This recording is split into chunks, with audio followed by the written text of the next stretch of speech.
Engaging for 2029. We are working to build a country for the Liberians. You want to build yourself for 20 issues also. Maybe some people understand. It is very, very tough on the youth.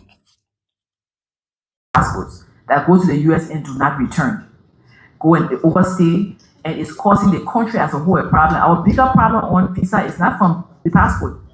Our biggest problem on visa is overstay. And we have to acknowledge that problem and work on it together. Now, we've gone to the extent of having meetings with the council section to understand how they define overstay. We asked them, how do you define overstay, so we can educate our population. They indicated to us that when you do your interview at the counselor section and you tell them you're going for 2 weeks and you're going to, for example, Philadelphia for 2 weeks and you're coming back. Of course, when you get to the border point of entry, you're given 6 months. And so, of course, you have 6 months, and they're thinking that they have 6 months. They have a relative in Atlanta, one in Minneapolis, getting ticket to go and visit, and not maybe a month. But it's not coming out within 6 months for us. From our perspective, it's not overstaying. They told us to go.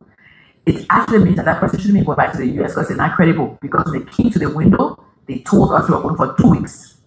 And regardless of how much of event the point of entry, they should have come back, or they should have indicated to us that I went for the 2 weeks, but I had X, Y, and Z. And so I'm indicating you that we need a little bit longer than what I told you that they go back in terms of going back together visa the second time. So if I'm in it by denied visa when they go back, they say, but America already have been denied. They told us it's because of issues like that.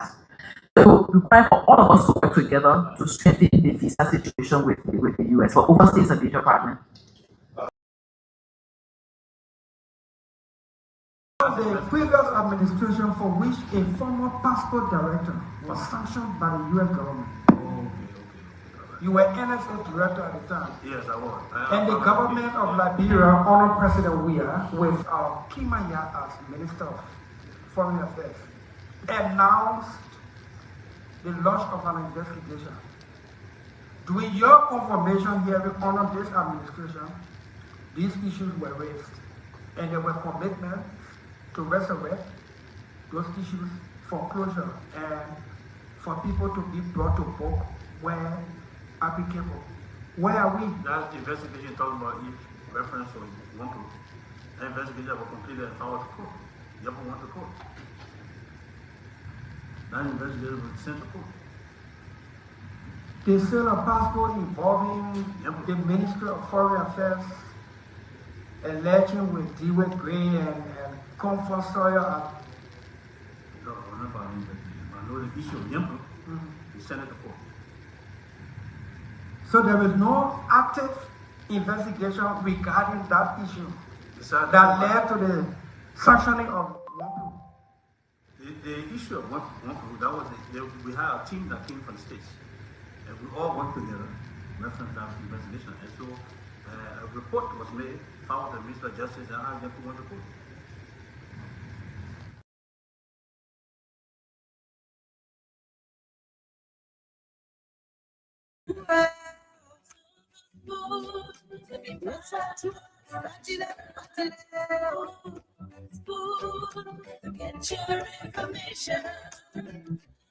Okay, turn to Spoon to be part of our discussion. This is Spoon Radio, Spoon Television. I'd like to welcome all of you tonight to this edition of the program. This is the Late Night Show, the Late Night Politics on Spoon. We are here tonight to bring you the updates, analysis on the trending national issues, and afford you the opportunity to have your say on those different issues of national concern. Thanks to all of you for joining us tonight. My name is Nelson Colette. The Late Night Show is back on your radio. You kindly share the program as you join us tonight, wherever you're joining us from. As you know, we are live across the social media on Spoon TV, Fabric TV, and Super TV. We're also live tonight on YouTube, and our YouTube handle is Spoon Talk Live. I'd like to welcome all of you. Thanks for coming in. Let's hope we can have a great show tonight. Another edition of the program, the late night show, the late night politics on Spoon. This is where we talk Liberia. And again, thanks to all of you, everyone, for joining us tonight on this edition of the program. I want to recognize a few of you just before moving on to the updates, and then we're going to get into the actual conversation tonight. I see Nathaniel K. Hill is here joining us. Where are you joining us from? You didn't say that. Hipko Kazi is here tonight as well, joining us. And he says, welcome. He says, good evening to you, Nelson, and the entire team. Good evening to you as well, Hipko Kazi. Tom Gomez, thank you for joining us tonight. Hope I got that name right. Jonathan Pratt is joining us from Pinsville. Moses Momolu is joining us from Iowa. That's where you're watching from tonight. I want to say thank you for joining us. Domawa Colley is watching as well. Thank you for coming on. Gabriel Mills is following us from the Republic of China, Beijing to be precise. Thanks for joining us tonight. Thanks to all of you for coming on. It's great to be here. A lot to talk about tonight. So many things happening across the country. We didn't get to bring you the late night show last evening.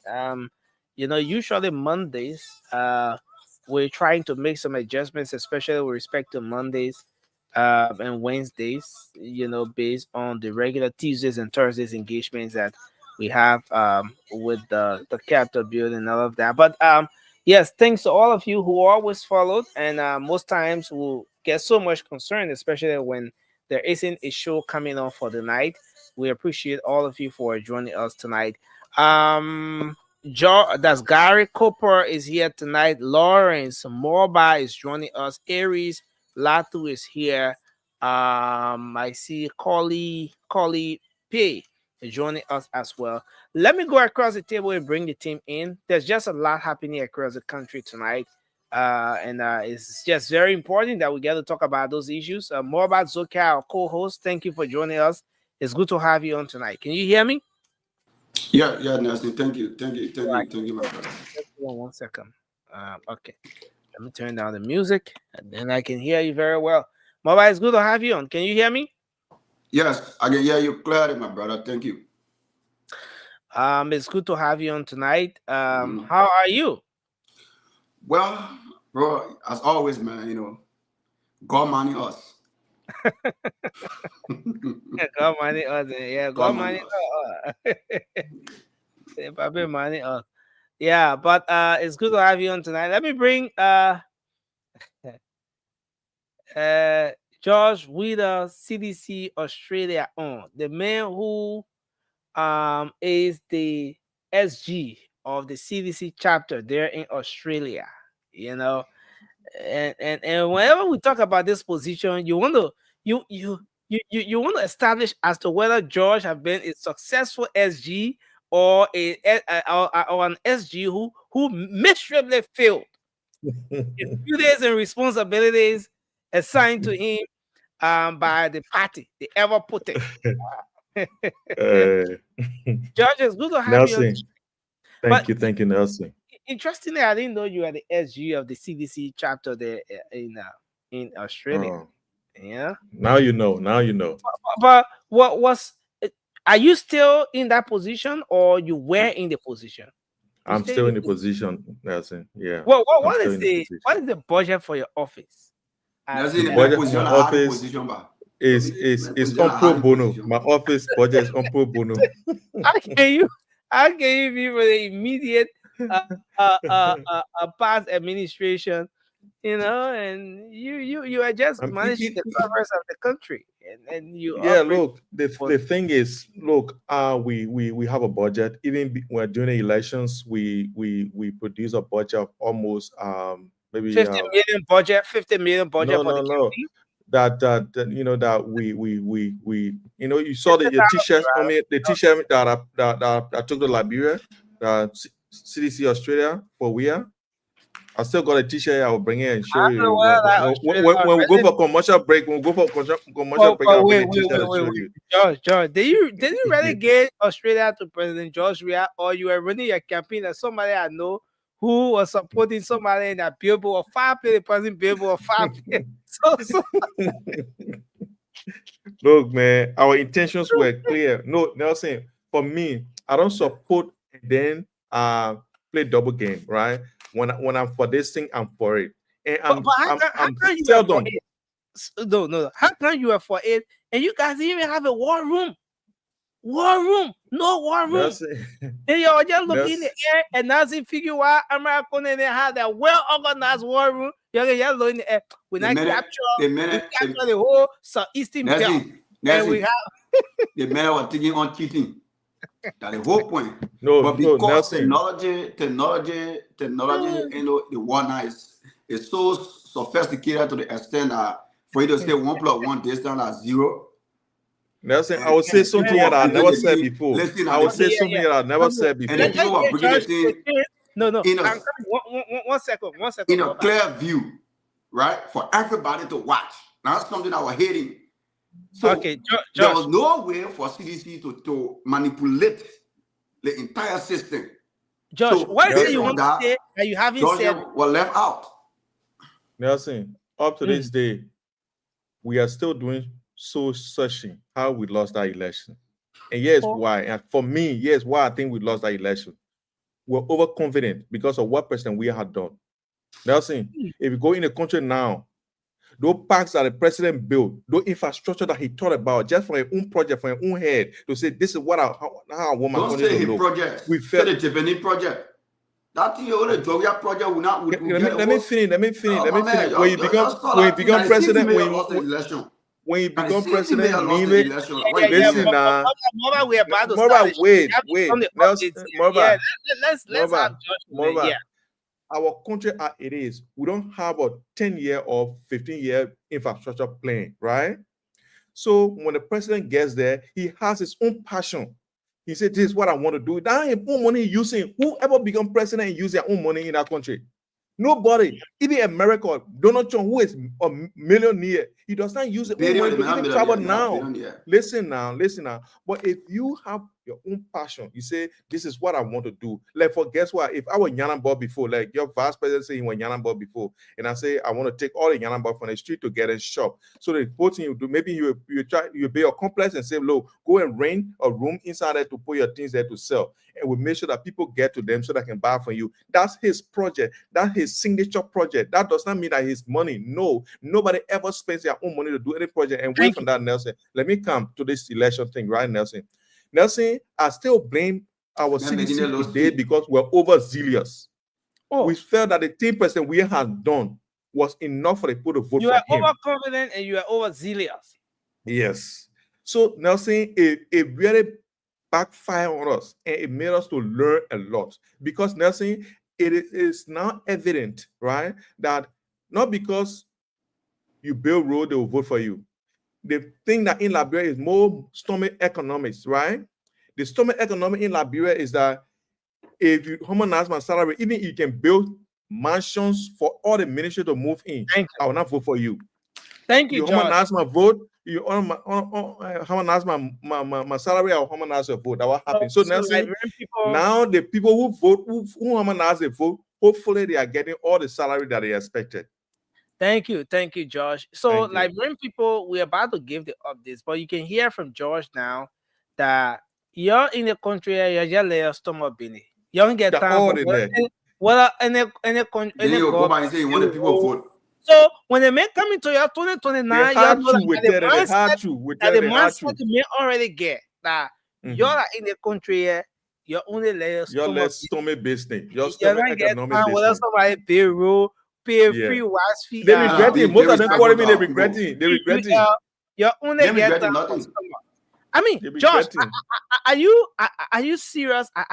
Do you really mean it? What you just said? Nelson, the only thing you need to put green hat on your head for you to be United Party partisan. No, the propaganda you run into there. Josh. I just want the Liberian people to be sure that Josh meant what he just said. that the Liberian Nelson, people let us stomach Nelson, they Nelson, don't get time. Nelson, I'm coming to run 2029. I'm running for senator in Mosserado County. Look, let me tell you, plain blank. Let me tell you, plain blank. You really What get I want to 0.00%. don't vote for me. Don't vote for me if you think I will give you back a rest, or I'll give you oil, or I'll give you money. So you will Don't run a vote for me. campaign without any. I'm running a campaign that will tell you that this is the plan that I got, and this is what I'm going to do. And when I say I'm going to do it, I'm going to do it. I'm going to make sure that we get a better Mosserado or better country. If you don't want it, take your vote, go sleep. But that's the usual people. Yeah, they give you rest. Then you suffer for the 6 years. I agree with our delegate. 9 years you suffer, but that one day they will give you back a rest. You eat it for 1 week, then you suffer for the whole 9 years. They'll be there as senator. Thank you, Josh. That's your Josh, choice. you're win. I got nothing to lose. Yeah. Just said the budget very well. The media budget, it should be very fat because media activity is very very expensive. Anytime welcome to the show. It's good to have you tonight. Yeah, good to see you guys. How you guys doing? Yo, hello, we're doing great. Yeah, we're good. It's good to have you on. But we are about to start the show. But Alita, do you really think George did a good job?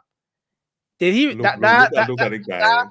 That Australia for we are. Do you really think George didn't give Australia to we are, or it was just a bluff? Listen, Nelson, it was bad for you to see that during the election, many Liberians all around the world, especially Australia, came to support that political leader. I think George did a great job because within CDC, we are a political party that motivates each other. So once Alita is there, George is there. And once Alita is there, Alita is there. So we all did a collective. Where you expect from Anita? Listen, you asked a question. Let me answer the question. You ask a question and interrupt the question. Go ahead. So the thing about it is that we as a political party brought their politics. We brought a very great thing to Liberian politics to tell you that even with 0.1%, somebody can turn power over because of the democracy and the peace of our country. That is the transformation CDC got in 2023. We brought a new face to Liberian politics because in 2005, we weren't given that opportunity. We all know the story that we were even beyond the 1% and we weren't even given the access to the presidency. So having us turn power over at 1%, I don't see it as a loss. I see it as a great transformation to the Liberian politics. So George did a great job. I myself did a great job. And I want to commend our Senator Borough for the work he did for the Liberian people. As we all can see, whatever he did, he was selfless. He won't be to put not just himself at the front page. You Nelson know we are one of the biggest political party in Liberia. We could determine whether the election we were going to accept the result or not. You know what could have happened. But at the end of the day, our Senator make a better decision. And look at Liberia today. Our country, I feel bad he did make that decision because look at Liberia 2 years ago to leading to Baka 1 year is devastating. But that's how the show now. Do opinion of the proof. Thank you. Today, giving the show to Alita, I'm an independent thing. I think for you, thing for CDC. No, you're not independent, man. Why are you independent today? But I feel it. But we have to start the show. We're gonna do our opening. So let's get you now, Moba, to do your opening quickly because Josh and Alita already did that opening. Then you can come in. You asked me a question. Yeah, that was a trap. English. So let's do the opening. Yeah, but thank you, Nelson, and thank you to our many listeners. Look, let me be real, right, Nelson. Today I'm a little bit disappointed in some of the soup guys. I much half of the leadership of soup and to distance themselves from the attack that happened to LFA President Mustafa Haji. I think our country now is, everybody trying to prove a point. Everybody want to show to the world that, oh yeah, that Liberia, and the too much of politics in a country until people just can sit today and go do anything they want to do. If you try to probably arrest them, turn it over for investigation, people will say that freedom of speech. Today, some group of guys, I think there were about 4 or 5, they got up, they went to the LFA, the LFA headquarters. They started chunking, forced their way in, started attacking staff and calling the president of FIFA. Mustafa Haji, right? They started calling him all type of names. He's an alien. Who are you to show somebody if they are alien or not? Who are you? And I like the statement from some of the guys who were in our same party called Soup. They did it themselves. They said they're part of it. They don't know nothing about it. And some thought that went over there and started talking, started misbehaving. And I think it is wrong for our country. And they said everything is political because people will do something wrong. If the police try to apprehend them, and my brother Josh will come here and say that freedom of speech. No way. There's no way the police will do this to the person. Only Liberia is one of the countries that I know or individual with fight police, right? Police don't have taser, they don't have pepper spray. They will fight police, they will punch police, and they will put police on the ground, and they will do a lot of things to police. Only in Liberia, and the people who probably cause or do that identical stuff, they will walk free the next day. Only in Liberia is one of the countries that I know it happened to us. But when the police take action, and then we see all type of political jargon coming out, talking about the people right, that they are right to get on the street. They are right to get on the street to fight police. They are right to get on the street to trump police. They are right to get on the street to take what police say. Look, we gotta pass a certain law in our country. If the police stop you to say identify yourself, it's not being the police all over in the world. Police not respected. In America, yeah, they get people who challenge the police, but guess what? They face the consequences. It's not like Liberia, where when people challenge the police, they walk free. They do things free because in the name of politics. I think when we throw politics away from our too much politicizing things, things will go better when it comes to the rule of law in our country. Thank you very much, Moba. Thanks a lot. We can now go into the show. A lot to touch on tonight. Today being the first edition of the show for the week. There's just a whole lot happening across the country. Now, I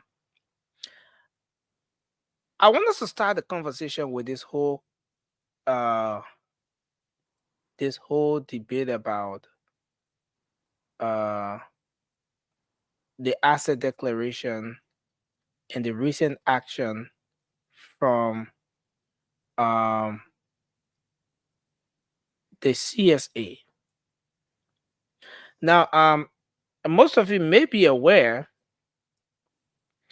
the CSA carried on a 10% salary cut for absentee civil servants. There was a deduction of 10% of the salaries of some of those civil servants who did not show up at different institutions. And this has been part of the overall exercise. Some of the exercises that the CSA has been carrying on. They started up with the whole ghost names on the payroll thing, and then extended to blocking some of the salaries of civil servants who did not show up, who were thought to be ghost employees.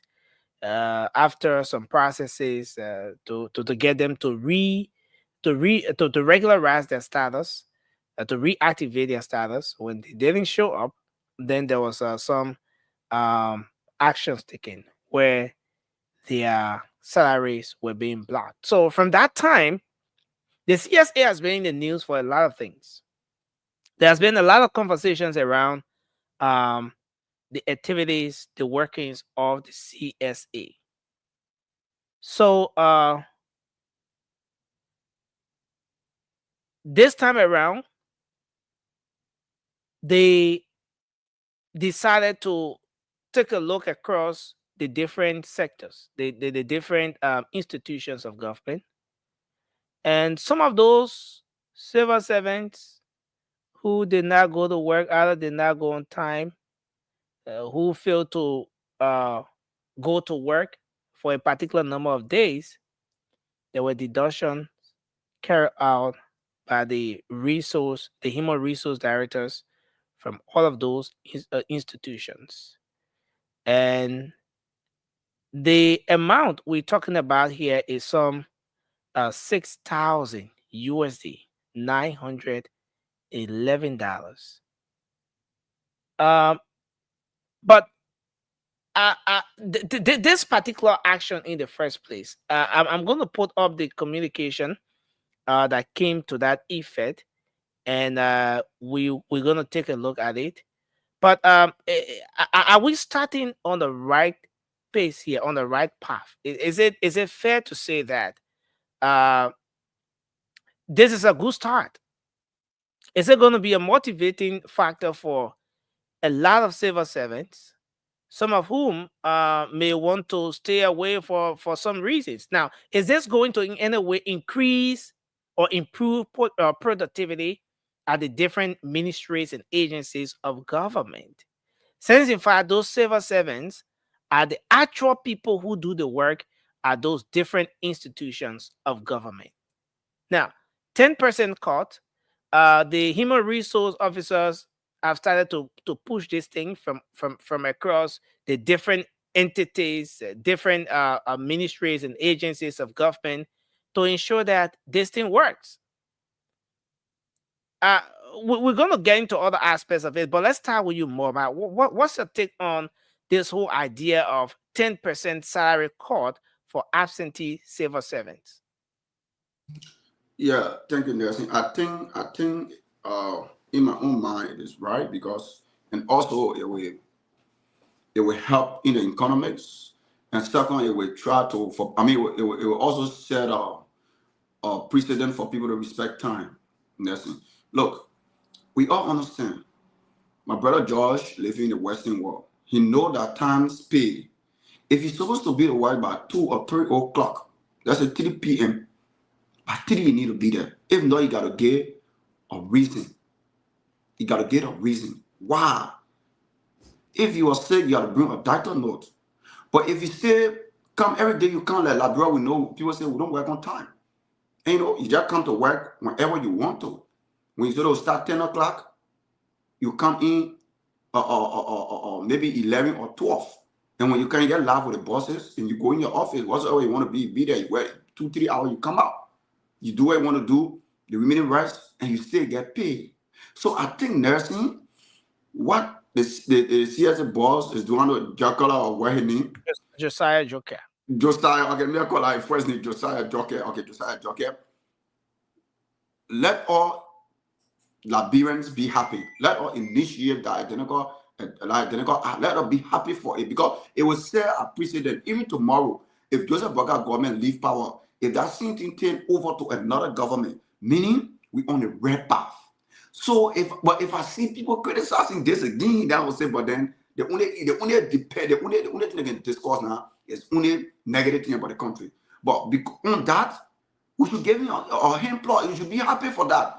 But Mother, I mean, given a country like Liberia where people have different issues. Now, as part of this thing, they came up with a regular attendance, sheet or whatever. You go to work, you have to sign in and sign out, and if you didn't go to work, why you didn't go to work. And what you're saying here is part of the reason why this deduction went on is because some of those employees were absent from work. Their names did not reflect on the attendance listing or sheet without any legitimate excuse. Yeah, that's what I'm saying. And this is not just for the civil servants, but even the human resource officers themselves are also affected by this particular situation. But Mama, isn't that important to further investigate? Before even doing this cut we're talking about. But to know in depth why those people did not attend, why they didn't go to work, maybe for the 2, 3, or 4, 5 days they were absent. And I gotta, yeah, Nelson, and I gotta investigate. You know what happens? Mhm. If you, for example, you tend to work first, second, third day, and the fourth day or fifth day you tend to work, you need to bring a complaint. Or even if you whom now we live in a very digital world, you can tell me say they don't have a group chat, you can tell me say they don't have probably a means of communication to each and every one of their employees, whosoever working, right? Text, text the person or send a letter that I'm not well. And then HR, look, Nelson, I think the only thing the government need to do, they need to carry on the clocking system in Liberia. That software, I think it will be tough. It will be Thank you. hard. But when Thank we you. do the clocking, I mean that conclude Nelson, if we do the clocking system, that will help a lot in time duration when it comes to working. Thank you. Thank you. I just want us to roll over on this one. George, you want to weigh in your thoughts quickly on this 10% cutting? Oh, Nelson, look, the only thing I would say is that if that is a policy in the handbook of the employers, right, then of course I see no problem with it. It's being implemented. I think we've always said here that implementation has been our problem in Liberia. If that policy is on the books, if the guys read their handbook and told them that 10% for this offense, then of course there's no problem. I think people need to take, be accountable to work. Look, Nelson, if you are overseas, let me tell you, the people can give you their money, but they will take the time from you. You can move from inside there when you're on the assembly line or whatever you're working, you will be there until, and when the one I can hear when they say no phones there. Because when I was in school, I used to work to places like that. You can't carry phone, my man. I know what to do with my hand. You know what I mean?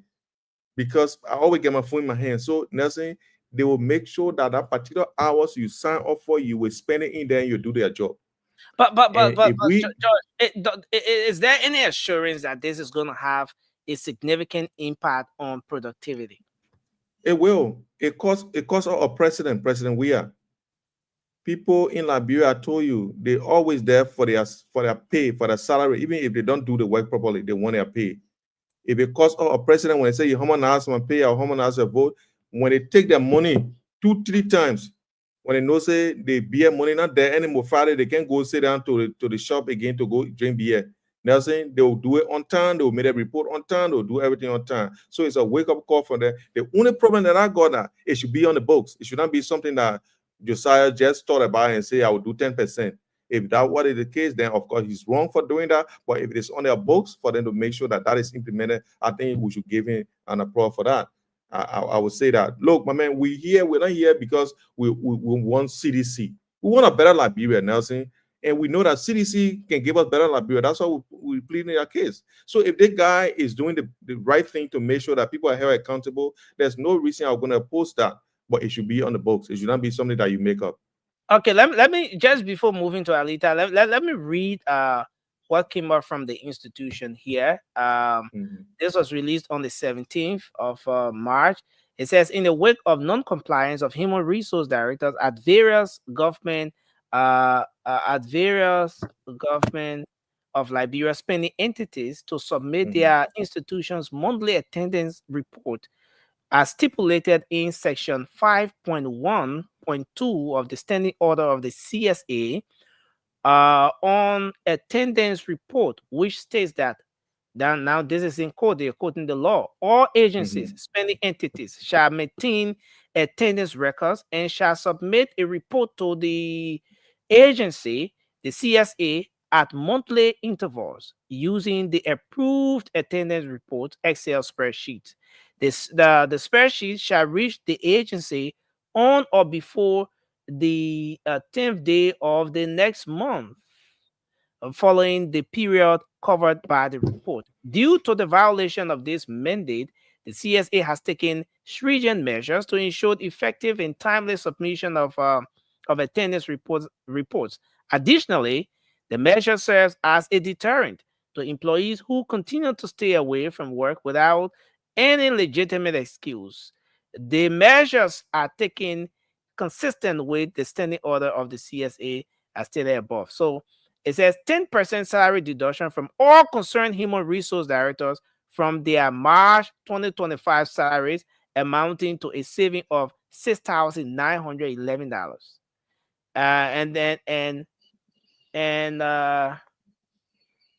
and the salaries of 68 employees from 10 spending entities for the month of March 2025, amounting to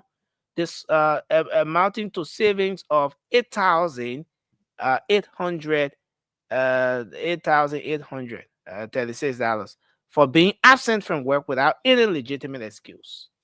I mean, this is what the CSA came up with. So Nelson, here is the thing. After reading that, my concern grows, right? Because most of the time, there are things expected of workers to do, right? Yeah. To say, clock in when you come to work, or sign your attendance sheet. You know what I mean? Or you got to do that. However, in the same rules, there are penalties for those things prescribed. Okay. But what we read here, there's no prescription, right? To say failure to do these things, there will be 10% salary cut. 10%. Yes. I didn't see that. I didn't hear that. Hopefully it's there somewhere that he did not write it on a piece of paper there. But it's not captured. If it is not there, it's not captured here. It's not captured there. And that's why my concerns is hinging from, because I think it should be there. If it is not there and he's just making it up as it goes, who tell you it should be 10%? Who tell you it could even be a monetary? Why can't it be a warning letter? You know what I mean? But at the end of it, it says this is to set a deterrence. Nelson, a warning letter can be a deterrent. A warning letter can be a deterrent. You don't have to make a monetary value. Why monetary value? Who gave you that right to make a monetary value if it's not prescribed in the handbook? So Nelson, I like this guy. I think his administration, he pushes ideas and culture, but what he should also mind is to make sure that prescription is enshrined within the handbooks, right? Or the rules that govern the civil service, right? It shouldn't just be because he's there, so he want to make up those things. For me, then I would disagree. And then people have a right to appeal that decision, or to even go to court for that decision, because it is not prescribed anywhere in the handbook. Because it could be a warning letter. You could say, I warn you. If you do it again, I'll give you the second warning letter and you'll be off, right? If that's what it described, what is subscribed to. But here, I don't see anything like that. And I think if that's the case, if my fear is realized, or if it is true, then of course this guy he's not doing the right thing.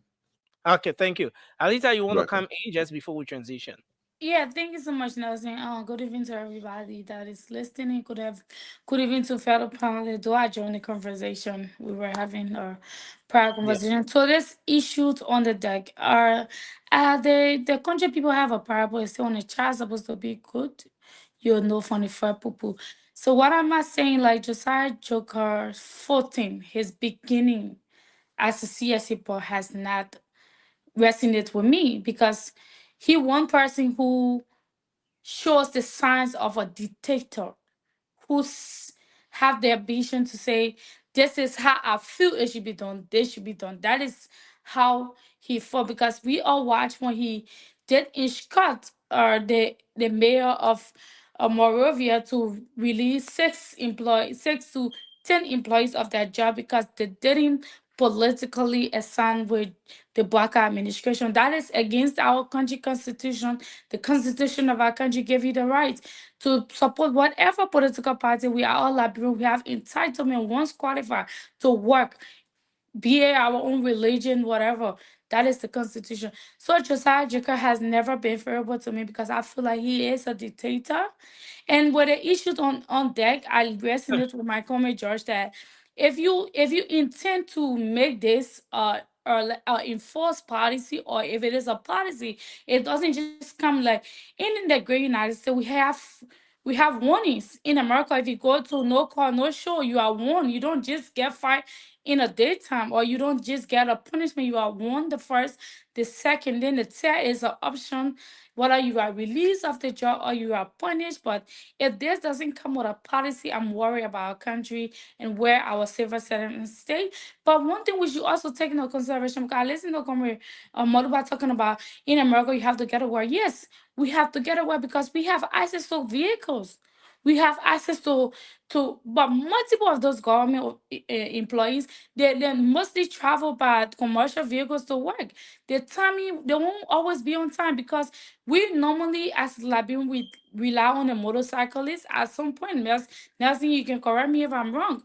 But now that Alita, are you saying that the absence of motorcyclists in the these street are some is parts can contributing play to to the absence of civil not servants from work? absence, not full absence or decline. Like on time, being on time to punch at, because now at ministry you have to write a certain time, because he didn't specifically say okay absentee, but it also has to do with being on time. So with the current situation and the transformation of our country, these are issues that employees also gonna face. So if the CSA wants to proceed properly, they should go and readjust the policy. So when you come in with those punishments or those enforcement on people, it should come with okay, based on the CSA law, article this and that.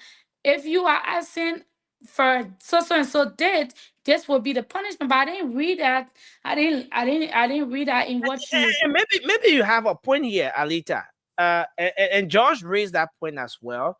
Talking about that specific portion that would say, if you're absent from work for X amount of days, this is the penalty. This is what it should be. This is what will be applied to you.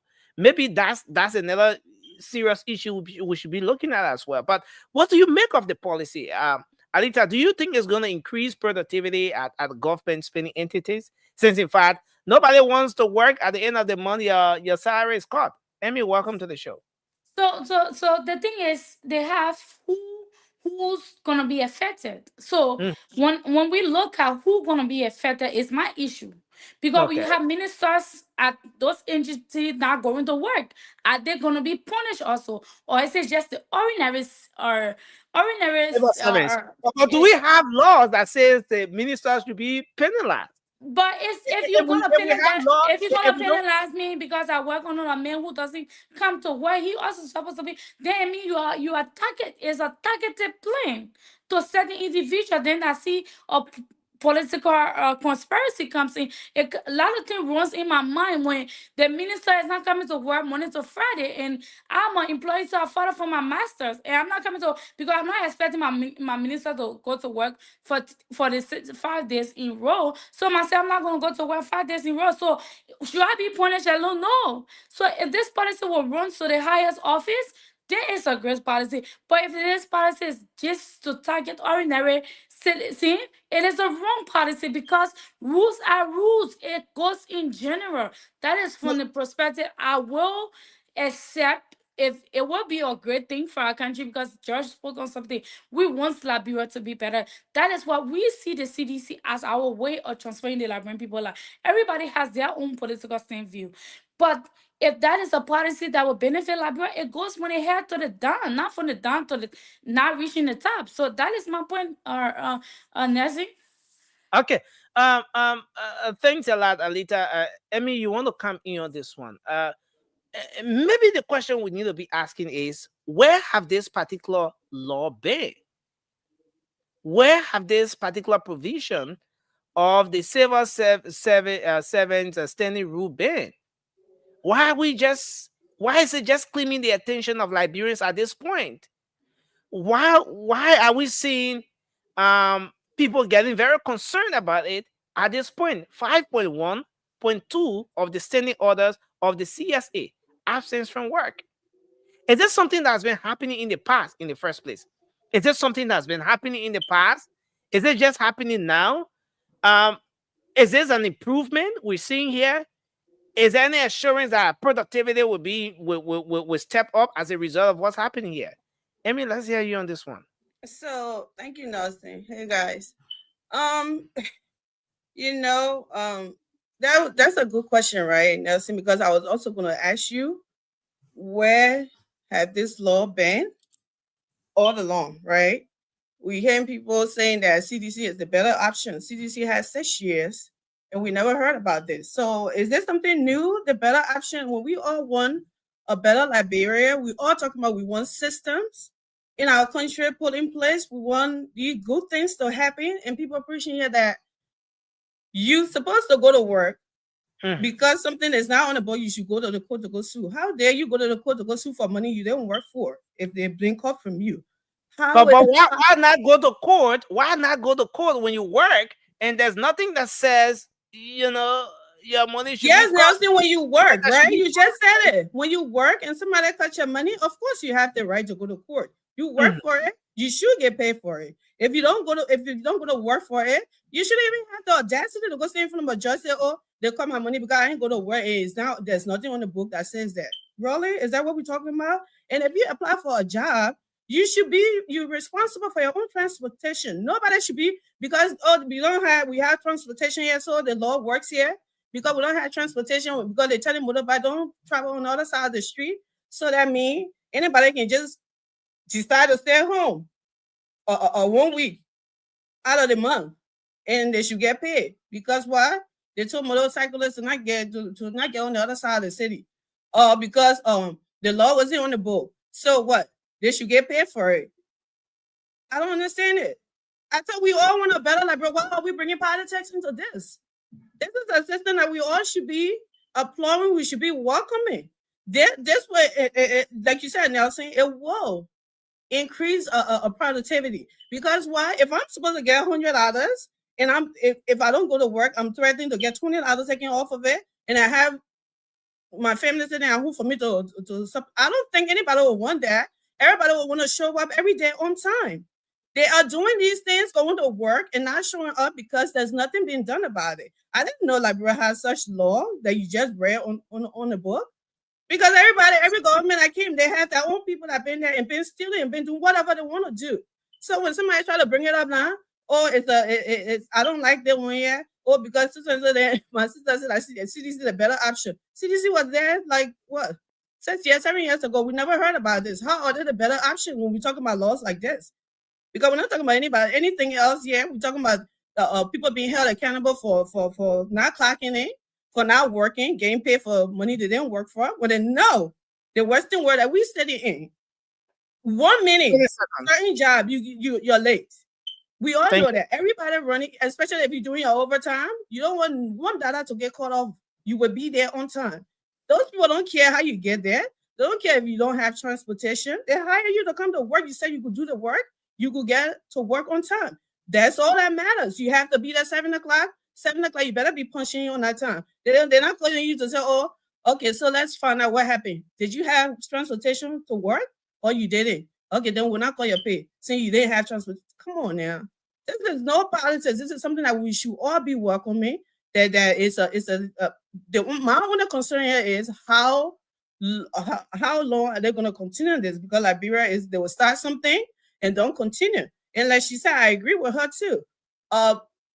Ministers and stuff, the common people shouldn't be the only one getting punished, even though those people are on salary and people you work on salary, and sometimes it doesn't matter how long you stay there, as long as you get in the job you're supposed to do. But yes, they should be there doing and being a what you might call example for that employees as well.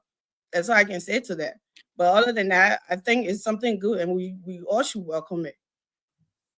Thanks a lot, Emin, and I think we need to transition quickly. Now, quite recently, there has been some concerns on this particular issue, and I want to put this up. There's a regular press briefing that happens at the executive mansion. The presidential press secretary will, on a weekly basis, brief the public, the press, on some of the workings of the president. And this time around, she was asked some time ago. Now, I know a lot of you must have seen this particular photo trend on the social media. And I'm not talking about the photo of the presidential press secretary but rather the photo of the gentleman right next to the presidential press secretary. His name is Dor Cooper. He is the Inspector General of the Ministry of Commerce. He's Commerce Inspector General. So now, for those, just to give you a broader understanding, for some of our folks who may not know, the position we once had Josephine Davis in, Commerce Inspector General. That's the position he's in. Now, Dor Cooper, now a lot of you may know, serves as Inspector General at the Ministry of Commerce. A recent graduation at the University of Liberia, the whole situation bursted about how he tried to fraudulently acquire a degree at the state-run University of Liberia. He got dressed in this very graduation gown you see on the photo here. He went to the graduation ceremony just to realize that his name was not in the souvenir. There was no seat for him. The department, and just no record of him. The ID number he had or whatever that somebody like that ever sent. So it raised some concern. And since then, there has been different conversations around the country as to how did this happen? Meanwhile, this man is an official of government.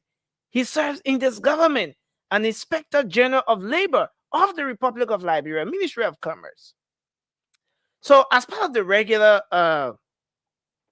briefing, the presidential press secretary was asked as to what has been the steps taken against this man. And her response was that the president is unaware of this whole UL revocation of the Commerce Inspector General's degree. That in fact, there hasn't been any communication before the desk of the president regarding this whole Dor Cooper, stuff. And so the president does not go around looking for something to respond to, or looking for like a court, just as the court will not go around looking for cases. Oh, who get cases? One prosecute people. Who get cases? No, it should rather be someone, a complainant, taking their case to the court. Then the court can step in. So the president is not aware. So since then, there has been mixed views on this particular issue. Some people think that the president, the presidential press secretary,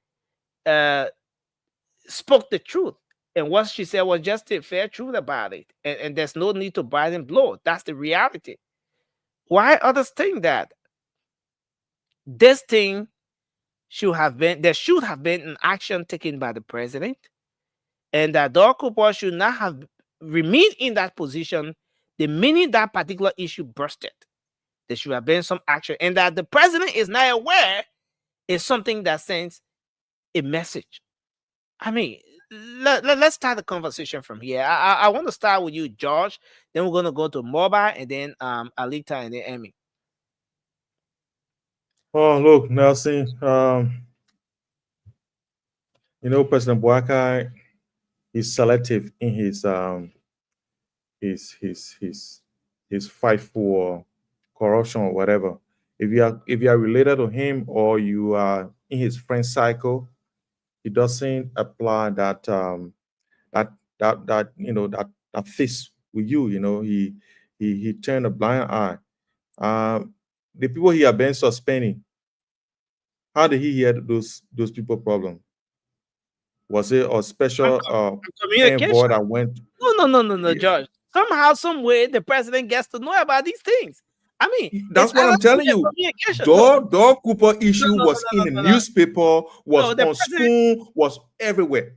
No, so the presidential press secretary is saying that the president does not go looking for what's in the newspaper and who not do what. No.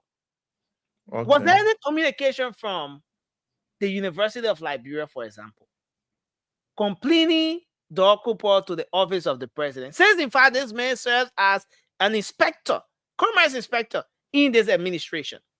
There's no official communication on the desk of the president. Josh, All right. is So that if not corruption takes place, and there's no official communication to the president, he shouldn't take action. We sit and wait for him.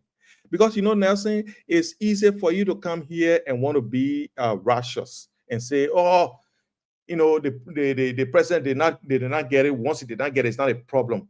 Why is that not his problem, Nelson? Nelson, let's take it for yesterday. We saw that Jefferson Koji was graduated from LU. We saw how people on Facebook and in the opposition were yelling and hauling and pulling and be like, he bought grace, he did this, he did that. Nelson. So what did you say?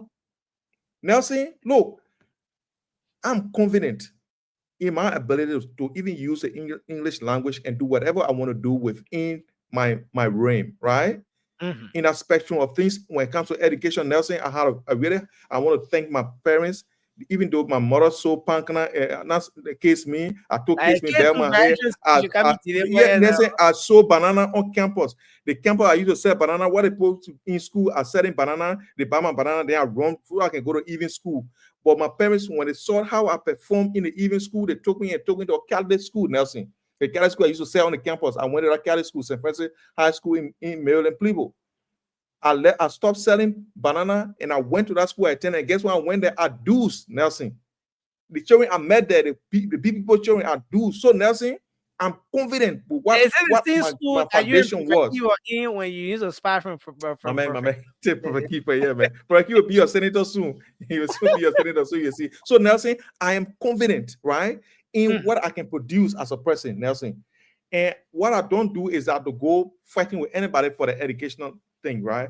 But if it is clear that you misrepresented your qualification, and this man is a minister or is working as a director or even an inspector at our inspectorate, Nelson, our president has the obligation. But because I heard that this guy is related to President Boakai, so President Boakai is reluctant. He can't see now. He can't hear now. He can't do anything. But when I have to go to Nafan and go post somebody there, when I have to go to LTA to go take people from there who are on tenure position and put there and say you investigate, 1 year now, no investigation, nothing. Know how to write him to write a friend language to complain. Yeah. Josh, let's face it this way, just before I move on to MOBA. In the case of NAFA, there was an issue raised by the board. The board of the institution was the one that recommended, or made all of those recommendations. Nelson, we did not see any board recommendation yet. We did not see any board recommendation whatsoever. That's what the lady has said. That's what she said. She said, can you use the word speculator, Nelson? Because we did not see anything like that, Nelson. And we have to be fair to the discussion, Nelson. We did not see any board recommendation. Guess what? The last time I heard about board recommendation, Nelson, the last time I heard about board recommendation was done at Enfield. Enfield, the board recommended that the DG, Chris, I forget his last name, Chris something, should be suspended, and his deputy, should be suspended. But guess what? President Baka when they gave the report, he only suspended the deputy and left Chris there. So Nelson, President Baka is his own problem. He's creating a nepotistic government, and he's favoring certain people, and everything about nepotism and favoritism that he used to be complaining about when they're in opposition. That's what he's doing. If you're not part of his party, he will apply harsh measures towards you, even if he doesn't have any evidence. We now sit here 1 year later, the people at LTA, they have not yet been given any redress. He suspended them, Nelson. How do you say at the bank,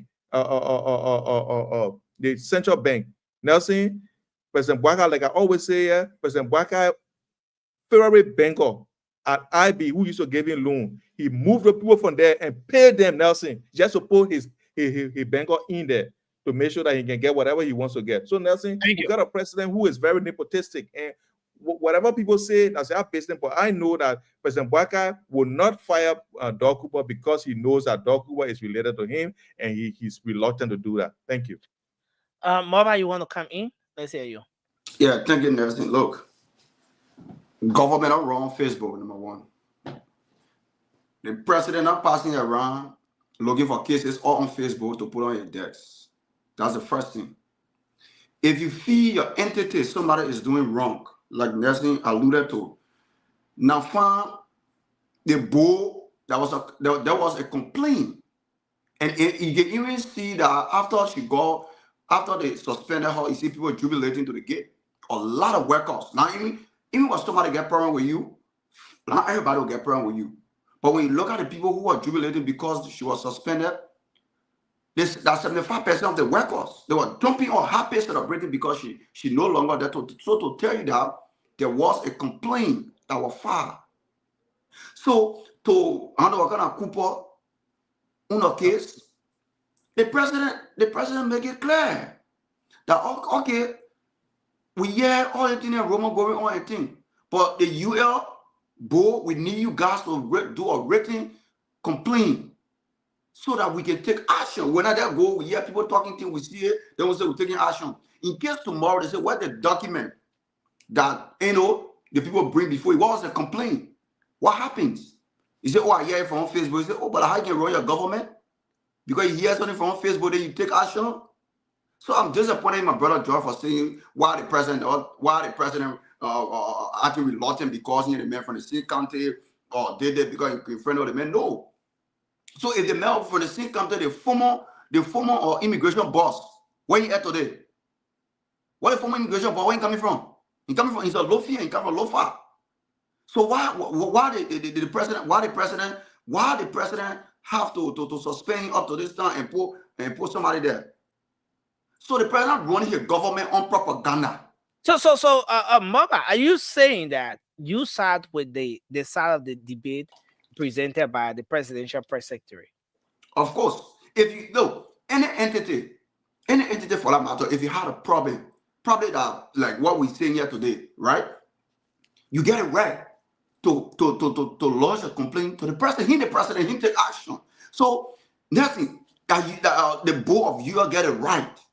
Right now, even the place he works, even staff can come up and send a complaint to the president. He will take action. But you know, just wake up and say, you know what? Let me just take action today because people are here from Facebook. I hear people putting it on Facebook. I see clarity on gun. I see the one. Yes, it is true, right? But where's the complainant? Who complained to the president? Who bring a written complaint so that the president can be able to take action? So tomorrow that when people asking, Mr. President, why this happened, he'll be able to say, because of this letter, I was able to take action and the president on an investigation. You don't say because I see it on Facebook. The president run his government on Facebook. He run a government when people get complaint, they carry a written document. Everything we do, even where we work, we make reports. So you can just work out some money and that's say, let me just take action because somebody I see something on Facebook. So Nelson, let us put politics aside. Let us put everything aside. Let us speak reality. There is no way the president will just wake up some money and fire that guy because he hears something on Facebook or he sees something on Facebook.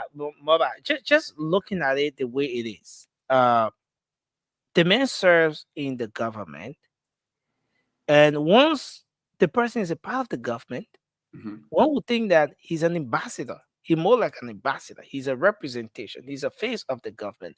Yeah. He's your lieutenant. He represents you. When he represents the government of Liberia, he represents the country. He represents you, the president, none of that. This thing came up. Would it have been prudent enough for even the executive to develop some interest in this and see how best, just to save the government's face? Nothing. The government works for the people. And we all understand the president is not dictator. He's not a tyrant to say he would have to take decision or in that state and say, okay, let me do this. If you working in an entity, right, like you get it right to send a written complaint. I'm saying that what you did, it was right. I'm speaking from the point that the president will not just see something on Facebook or maybe nobody lodged complaint. He just took action. That's my point I'm making. I'm saying what you did, it was right. Is that what I'm saying? But based on what the Kola Fofana said, I think she was on the point that there was no written communication from UL that they meant did that. There was no written communication from even the entity where he worked. Maybe a few individuals can come and say writing letters, Mr. President, this carry our entity to public ridicule, and we don't want it to be like this. So based on that, one investigation into the matter. That's Thank it. you, Baba. I want to hold you there. Let's hear from you, Alita. What's your take on the issue? Yeah, so Nelson, when I listen to Moluba, it baffles me. You know, it is very hard to defend his steps. And that is what my brother is trying to do. He said one thing, and first let me address Kula Fofana first of all.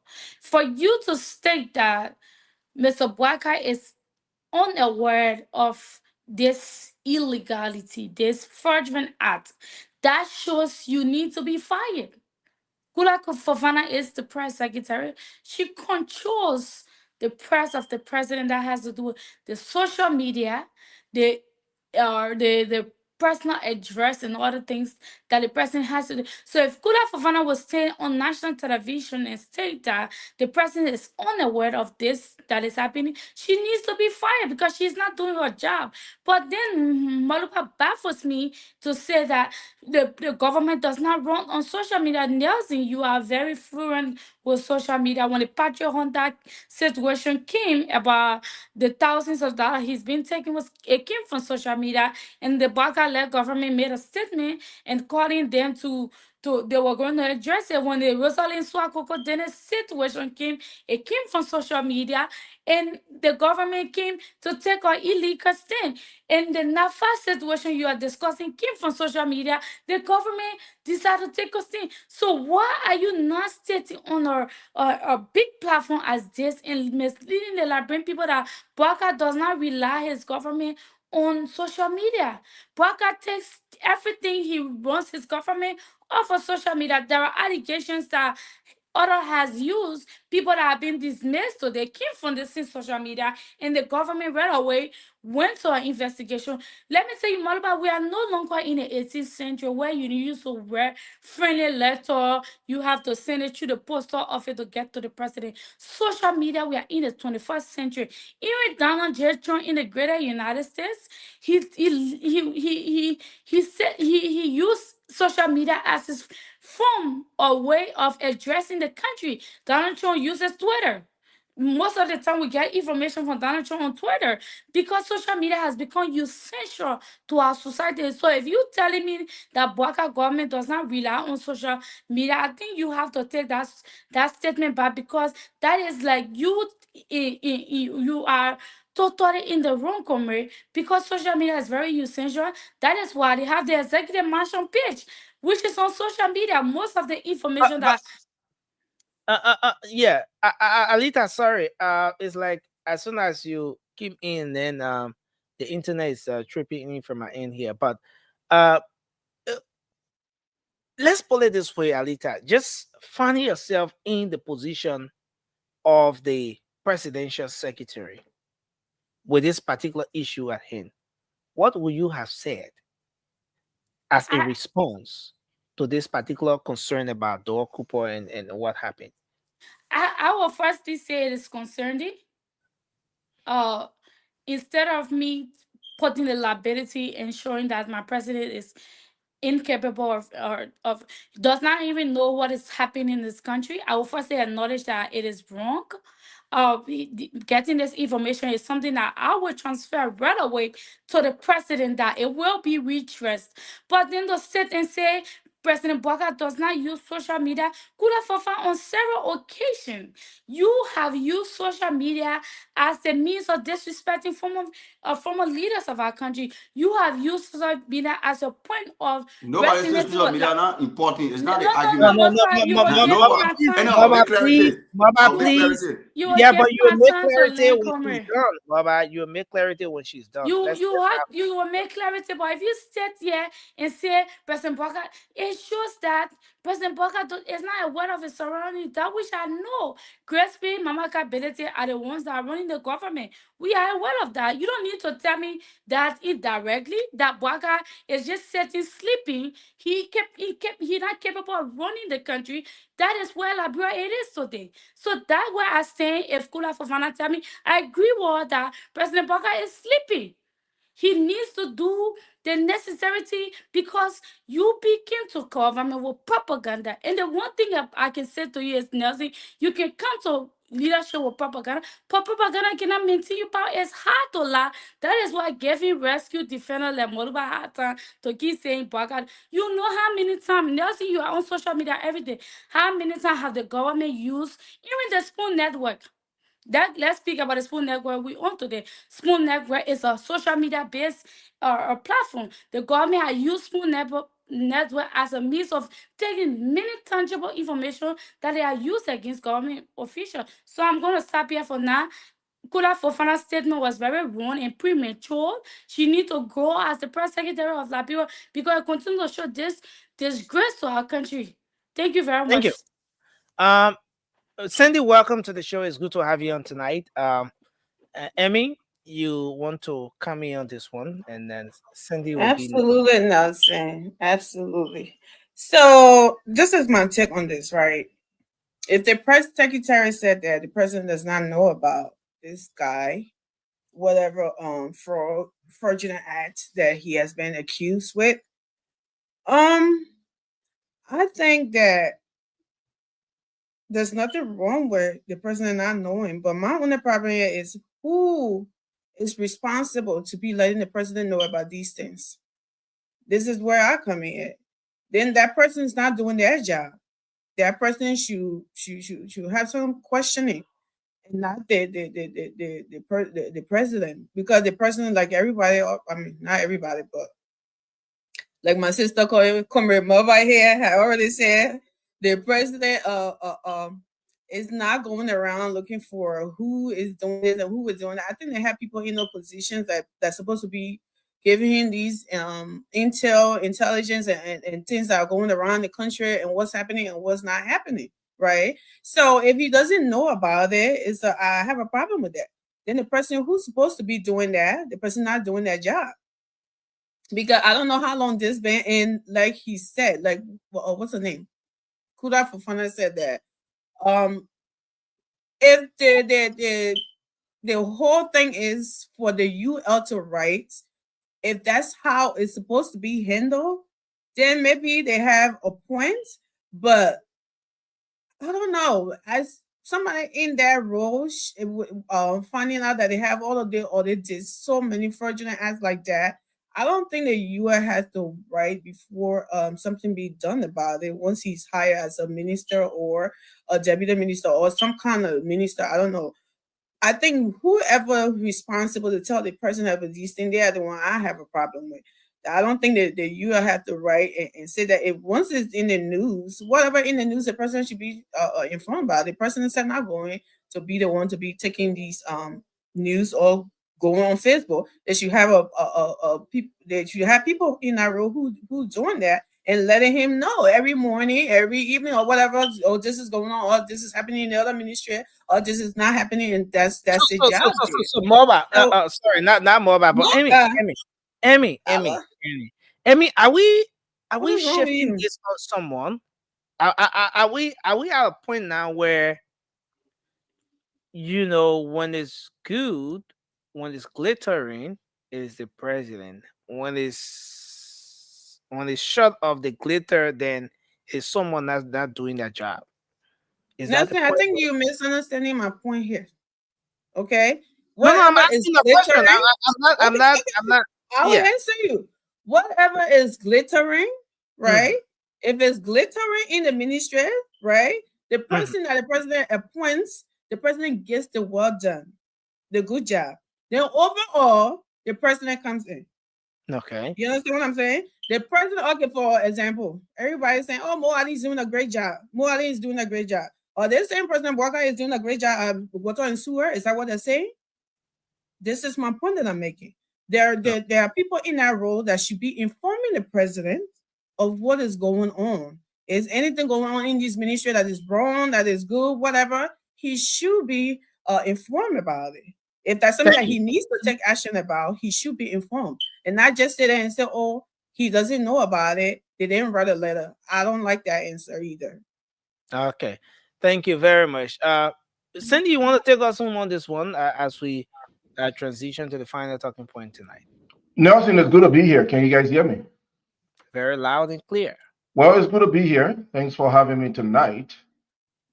Look, I've been following the show, so I know the discussion in detail. Now, let me first condemn the alleged academic fraud.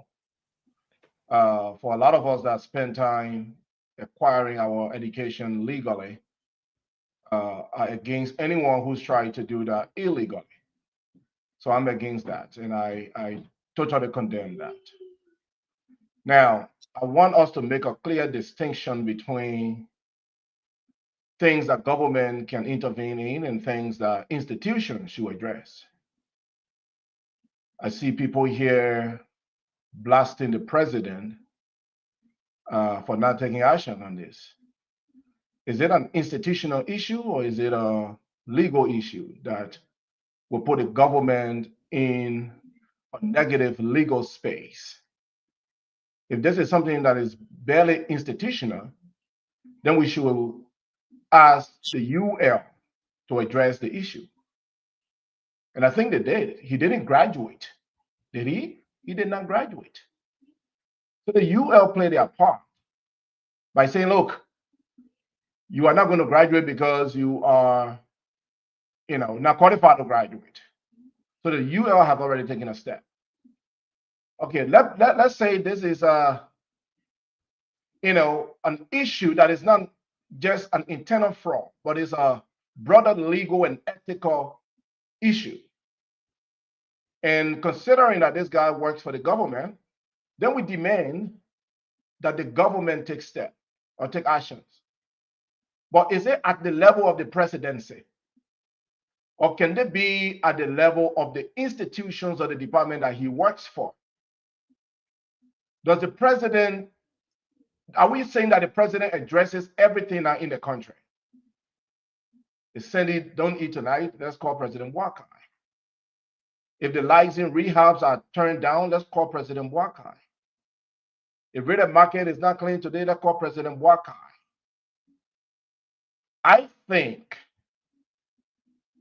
people should distinguish between high-level government issues versus low-level issues that institutional leaders, department leaders can address. The UL handled this issue. Let's ask ourselves, did the brother acquire any fraudulent education and use that to acquire a position within government? Did he do that? No, from what I read. And Nelson correct me. Did the brother take a fraudulent degree from UL and utilize that to acquire his current position? No. So why are we calling? In fact, does the position require him to have a degree? If it does he have other degrees used subsequently to acquire that position? Or is the only degree he used to acquire the position was fraudulent? If it was fraudulent, we can demand that he's dismissed. But if he used other credentials, or if his position does not require him to acquire or to present a degree, or if this fraudulent education we are talking about was not utilized at all to put him into a government space, why are we crying on the president? Why are we crying on the president? Emmy did not eat dry rice today. President Bwaka, come on. Let's hold the president. Alita, I know it's Brady, you could have come, my sister. You gotta come. You gotta come. But let's hold the president to a very high standard. Let's hold the presidency to a very high standard.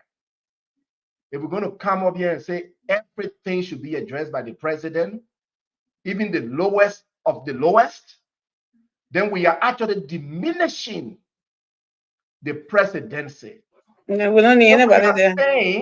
Then we are saying those that the president appointed to lead, to serve, to help him, to help him. We are even saying that the Minister of Commerce, where this individual works, is not qualified enough to address internal conflict. Right? The president of the Republic of Liberia cannot serve every institution. He cannot solve every problem. Thank you, Kenny. And I'm not limiting this to President Boakai. If President Weah was in the same shoe, I would say the same thing.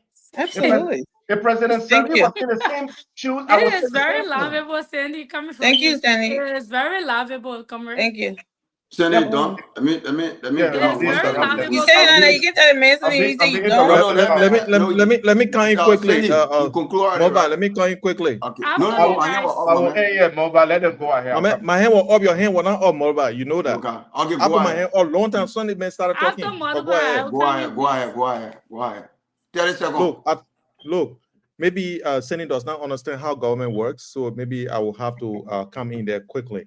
The way government works is that when the president appoints somebody, you cannot dismiss the person, or you cannot do anything with the person. The president appoints the only person that has the power to suspend that person or do anything. That man he was appointed by the president, and so the president has to want to be the one who will make that decision. No one else can do it. That's why they say when the president appoints somebody, a minister cannot dismiss deputy minister. You see it? Because you are all appointed by the president. That's how it works. So in this case, the president is the one that has to make that decision, that ultimate decision to see whether the man is punished or whatever happens to him. The excuse of people saying that the president does not know about it is a flimsy excuse and should not have any place for any defense here, because this thing has been in the media, in the newspapers, since Paul was a pope. Was audible. Sorry, since Paul was audible. So Nelson, it cannot be an excuse. We cannot use it as an excuse to say the president will not calm down. Listen, the president has an oversight of the entire government. Whatever issue that happens in every ministry, he is the one. The chief executive power lies within the president. No one else in our area. Let me just stop there. You can go ahead. Thank you. Anita, 30 seconds after you are coming. So, Conversation, good to see you on the platform tonight. It is very lovable to listen to you tonight, and that just draw our me back to 3 years ago. This was the same, when we speak logic and people say, oh, it was the weird problem. It was weird supposed to, even when his cabinet minister had a mistake, it was a weird issue. And today to listen to a comment or man sitting on a platform and say, but it's not everything is Baka issue, it's very laughable. Because when the shoes is on another foot, you think it's easy to be done. You think it's just easy to be said that everything that happened on social media, the president of Liberia should address it. Because I have a video of Cindy discussing this same issue that President Weah have enabled to speak on issues. Every issue in the country, he has become quiet towards it. And then you are defending this today. That shows that political, when you take power, you have to just defend what you spoke against yesterday. And I know you are a logical young man, and we're all on a platform together that bring people that the benefit of that. But Sandy, let's speak truth that Baka is incompetent to lead the Liberian people. He has showed that, because if you guys claim a couple of years ago that he had 48 years of experience that he was coming to the leadership of Liberia with, and it have increased to almost 50 years, and the Liberian people cannot feel his impact. And what about, hold on, I know I'm touching you to where it hurts. No, we got time limit. We gotta go. No, give me 1 second. It is wrong. So it's not that you guys tell Mr. Baga, it's his retirement. Let him stand down. He cannot lead our people. It is wrong. Thank you. Well, can I go? Mamba, please be last. All right, I'll go last. Please be last on this. Okay, so please let me come here. I beg you, my sister. I beg you. That get Don't say you want. stuff in there. Tell us that Don't one. play that. Gentlemen before lady. Correction with me. All Gentlemen right, go ahead. What can I show? Look, unless Alita provide a clip where I was putting everything on President Weah, then her statement here is just for comedy. And I will ask that she provide such clip. Over the last 2 years of me being on the show, Alita, what I've been doing consistently is to educate the people. I've been playing on neutral ground. I have not favored any individual. When I was campaigning for President Boakai, then Kennedy Boakai, I spoke on issues that President Weah was doing that were not in the interest of the country. I didn't present President Boakai as a perfect person, but he was definitely a better alternative to President Weah. Now, on the issue that we are discussing, I asked several questions in my discussion here. First, this fraudulent credential, in fact, it wasn't acquired, it was blocked because he didn't graduate. Did he utilize it to acquire his position? That's a no. So his position that he holds right now, this discussion, this fraudulent academic credential in question were never used to acquire such position. I also asked, which is what you disagree with, can we then ask, has there been an institutional punishment from the UL? Yes. The UL blocked him. The UL are already taking steps. So let's appreciate the UL for blocking this individual. Thirdly, we go into the third aspect of it. And we then ask that the Commerce Ministry, and I agree with your argument, Josh, that the president should be the one to address this issue because he appointed the person. But if the Commerce Ministry, where this person works, have they informed the president? Have they brought up this issue? Is this issue even worth discussing at the Commerce Ministry? Again, this credential was never used to acquire his position. Thank you, Senator. So I think for you to come here and say, oh, it's laughable because Sandy is saying that the president shouldn't be in the know of everything. Yes, I don't think any individual in this world is in the know of everything. President Weah was not in the know of everything. I would never say he should be in the know of everything. And I would never say President Boakai should be in the know of everything. But what I see, though, Alita, very quickly, Nelson, what I see, Alita, is that I see you in a campaign moon. I see you in a better mood. Is it a personal attack towards Alita? But Nelson, you gotta give me time to address it. That's an accusation. That's an accusation. Still referring to a sitting president as Mr. Boakai. He doesn't fit to lead Liberia. The Liberian people, majority of the Liberian people say His Excellency is fit to lead the country. Get over that. Let's talk about Liberia. Thank you. But you gotta give me time to address this. Okay, we go. No, we gotta go. We need to. We're not even talking about guys, let's do this. Let's do this, guys. I was making a quick adjustment in the background. I think you guys always making an adjustment. I can't finish. No, Nelson, you can't do that. You you can't do that. You gotta go back and go make another adjustment. So we can make our own opinion. Why are we forcing me back to go do another adjustment? Go back there. Why am I going to adjust? When Cindy have already spoken, Alita has spoken, John has spoken. I gotta defend myself. Oh yeah, sure. We want to go to the phone lines, and that's the reason why we. But what about you? Yeah. Go for after then I'll go. Okay, yeah, let me just do that. Already done, so quickly, what I wanted to say, with my sister, I know when we come here, when we say we're supporting somebody, or we supported somebody in the election, everybody make it seem like, oh, you this person party, and they make it seem like everybody that were bashing President Weah for everything, they know you, they seen you, you were part of it, and everything, they want to pour everything on you. But that is not the case. And like my brother Cindy already said, the election is over. And we saw President Boakai to be a better chance, and we supported him. I still support him till I see that his 6 year minute that I gave him is almost up, and I don't see doing anything. But for somebody to fire somebody, we already said that. The president has to be informed. If he's not informed about these things, he's not going to go ahead and make any take any action on it. And my brother Cindy already said, if the you haven't addressed it and bring it to the Commerce Ministry, yes, the minister can't fire him. The president has to be the one to fire him, but the president has to have a cause to fire him. Not just because somebody said this on Facebook, because somebody's brought the other kids or so, go ahead and fire everybody. The right people has to be the one to take charge of that.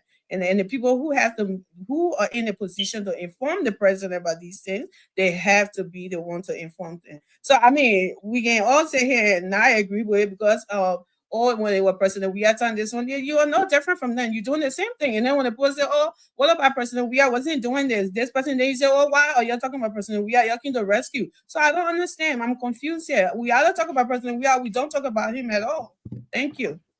Yeah, let me put my own 1 2 cents in, right?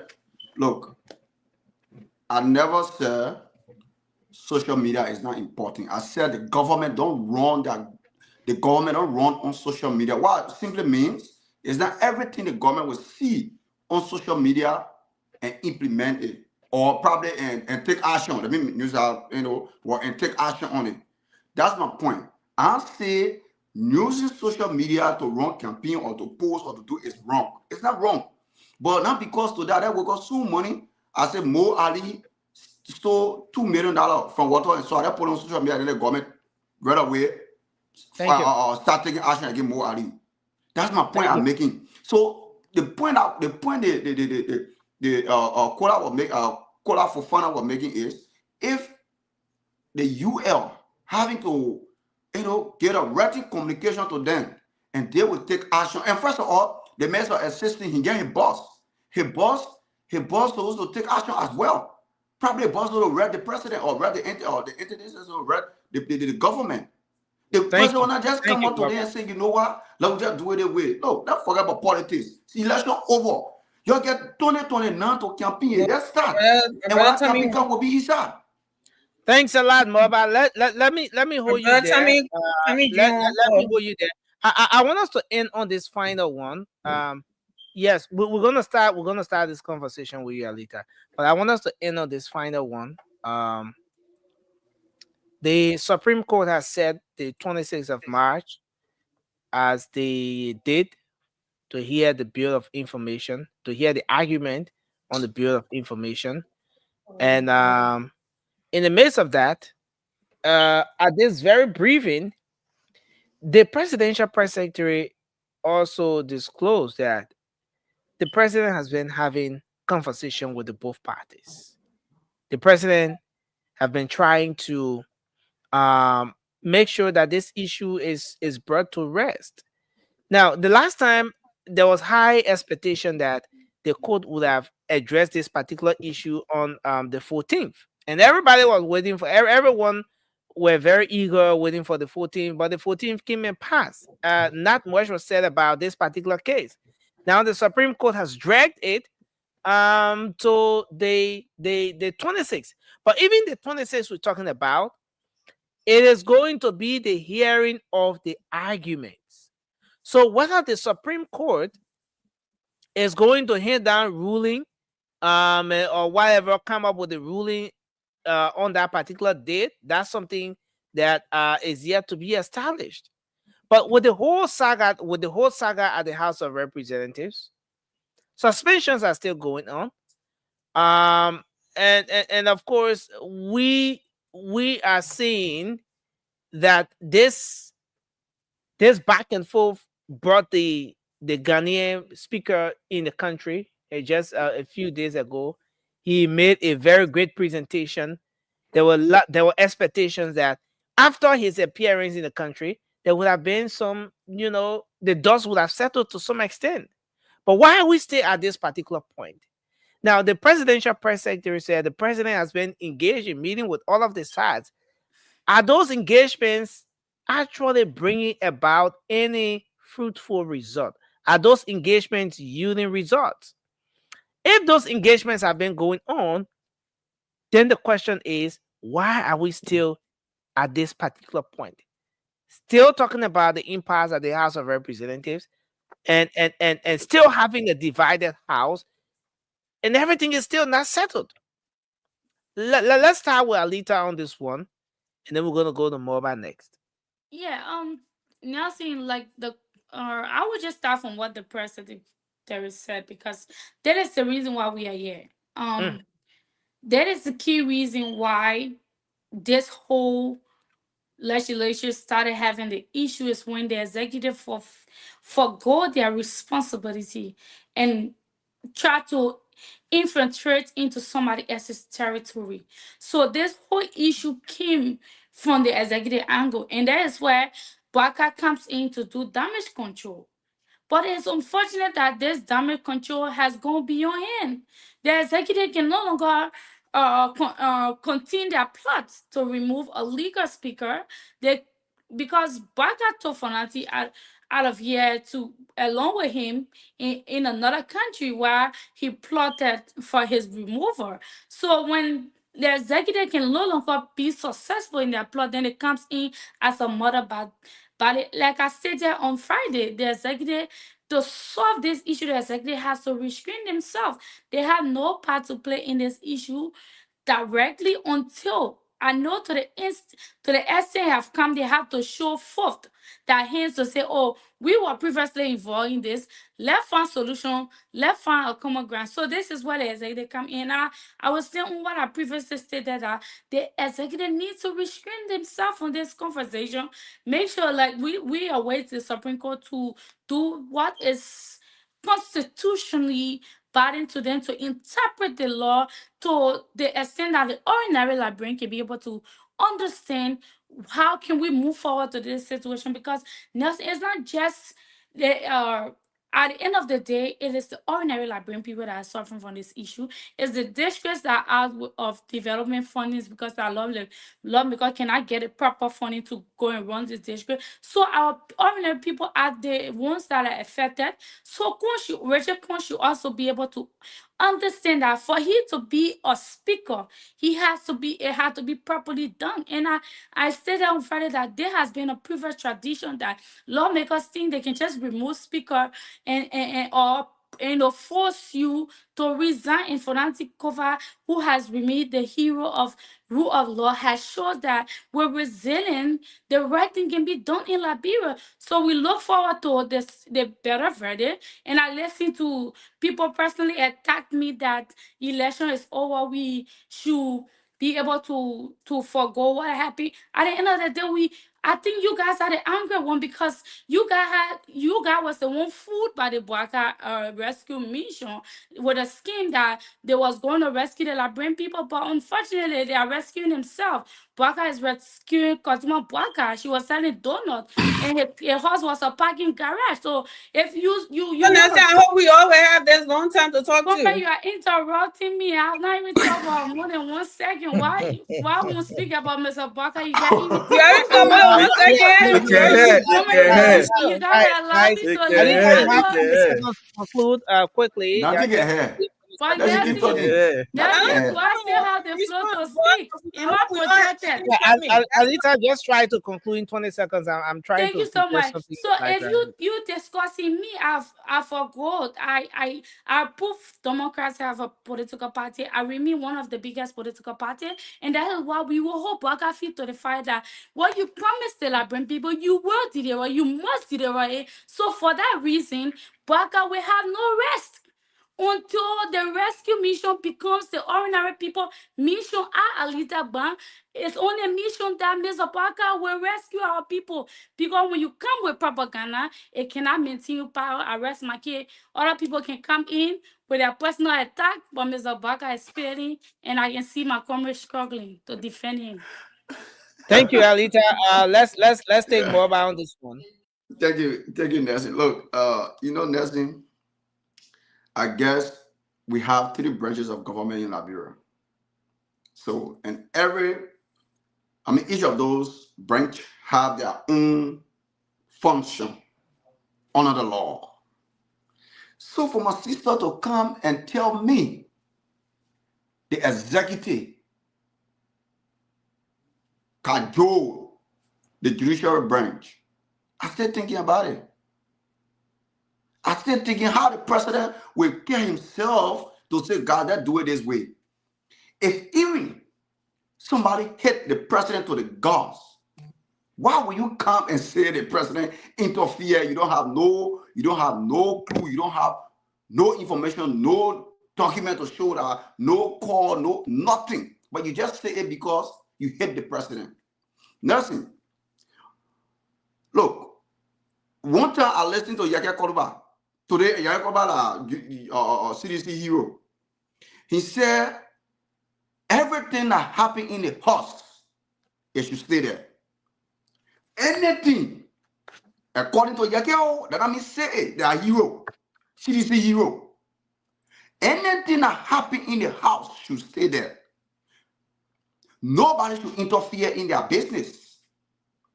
But now they're running to the Supreme Court to interpret their law, to come in, to settle their disputes. And now they now are seeing people trying to hold the president for in a type of petty things.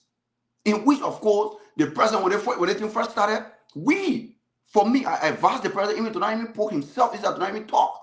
But with all that, the president tried to face things. The president tried to both, yeah. For me, I said the president shouldn't interfere. Yes. So if the president go and talk, look, Nelson, all those people, they are grown people. They are men in our house. They aren't children. Not somebody that living with me. Well, they say, do they want, you do it. If you do it, I will take you from my house. No, they are men. They take decision on their own. And what they did is on them. So no default to include the president on it. But let me go to the Supreme Court. Look, Nelson. The Supreme Court, like they can postpone it from the 26th to next month, the 30th. They can keep postponing it. But where Rachel Kun is to now, today or now, I don't see Rachel Kun giving power easily. And when the Ghanaian parliament came, I mean the speaker, he make it clear. Majority carry the rule. So there's no way I don't want the Supreme Court to even interfere. In the matter of so are you saying that given where the situation is, Mama, are you saying that? I wanted to interfere. I want the judiciary to interfere. Let them settle their own case. Let them hold their own thing, because according to Yaka Koduba, who since I've been knowing him for the past time he's been represented, he has not passed one bill on free school. Thank you. To Bogan J. Or will buy he doesn't represent I want to hold you there. We really need to wrap up now. George, you want to come in, and then we will bring Emmy next. Look, Nelson, thank you very much. And look, it's been a really great show. I want to thank everyone who has contributed. Nelson, this thing is simple. President Boakai and his government is proceeding wrongly. And I think it's about time President Boakai called in and said, look, they say, about Tawetio. They say, if you're not able to leave it. So the thing is that even though I'm not a crewman, I'm from Lofa, but I can speak many dialects anyway. They say, if you're not able to leave it, it's about time that President Boakai, find his honorable exit. Because but George, what has President Boakai got to do with the workings at the House of Representatives? Nelson, okay, for the 100th time, I'm about to explain this thing. There is a coordination that exists between all of the branches of government. And if you look at it keenly, the ones that has the most power is the executive. You know why? Because executive are the only ones that are equipped with financial powers. The legislature can go collect money. But as per what we have on the book, the legislature is more powerful. But Nelson, it's the one making the law. It's like the father in the home that made the law. No, I'm coming. Let me lay out this way. It's like the father in the home that makes the law and say, in the hoyer, nobody's also pass this way. Nobody go here. Yeah. Nobody, you gotta come to bed 10 o'clock. 6 o'clock in the morning, everybody gotta wake up. They make the law. Then you tell your junior, say you must be here, make sure that nobody must pass the player, anybody pass the player as you happen. the other person here enforcing the law, the other person interpreting the law. But the legislature is the first branch of government. So at what point do we draw the president? Why do we always draw the president into this whole thing whenever it has to do with the impasse of the House of Representatives? Now the Supreme Court is dragging her feet. Now we want to draw the president into it. Nelson, if you can agree with me, the president cannot relinquish himself from this. Nelson, if there is no legislature, there is no executive. And whose government is this? President Boakai. On whose regime did the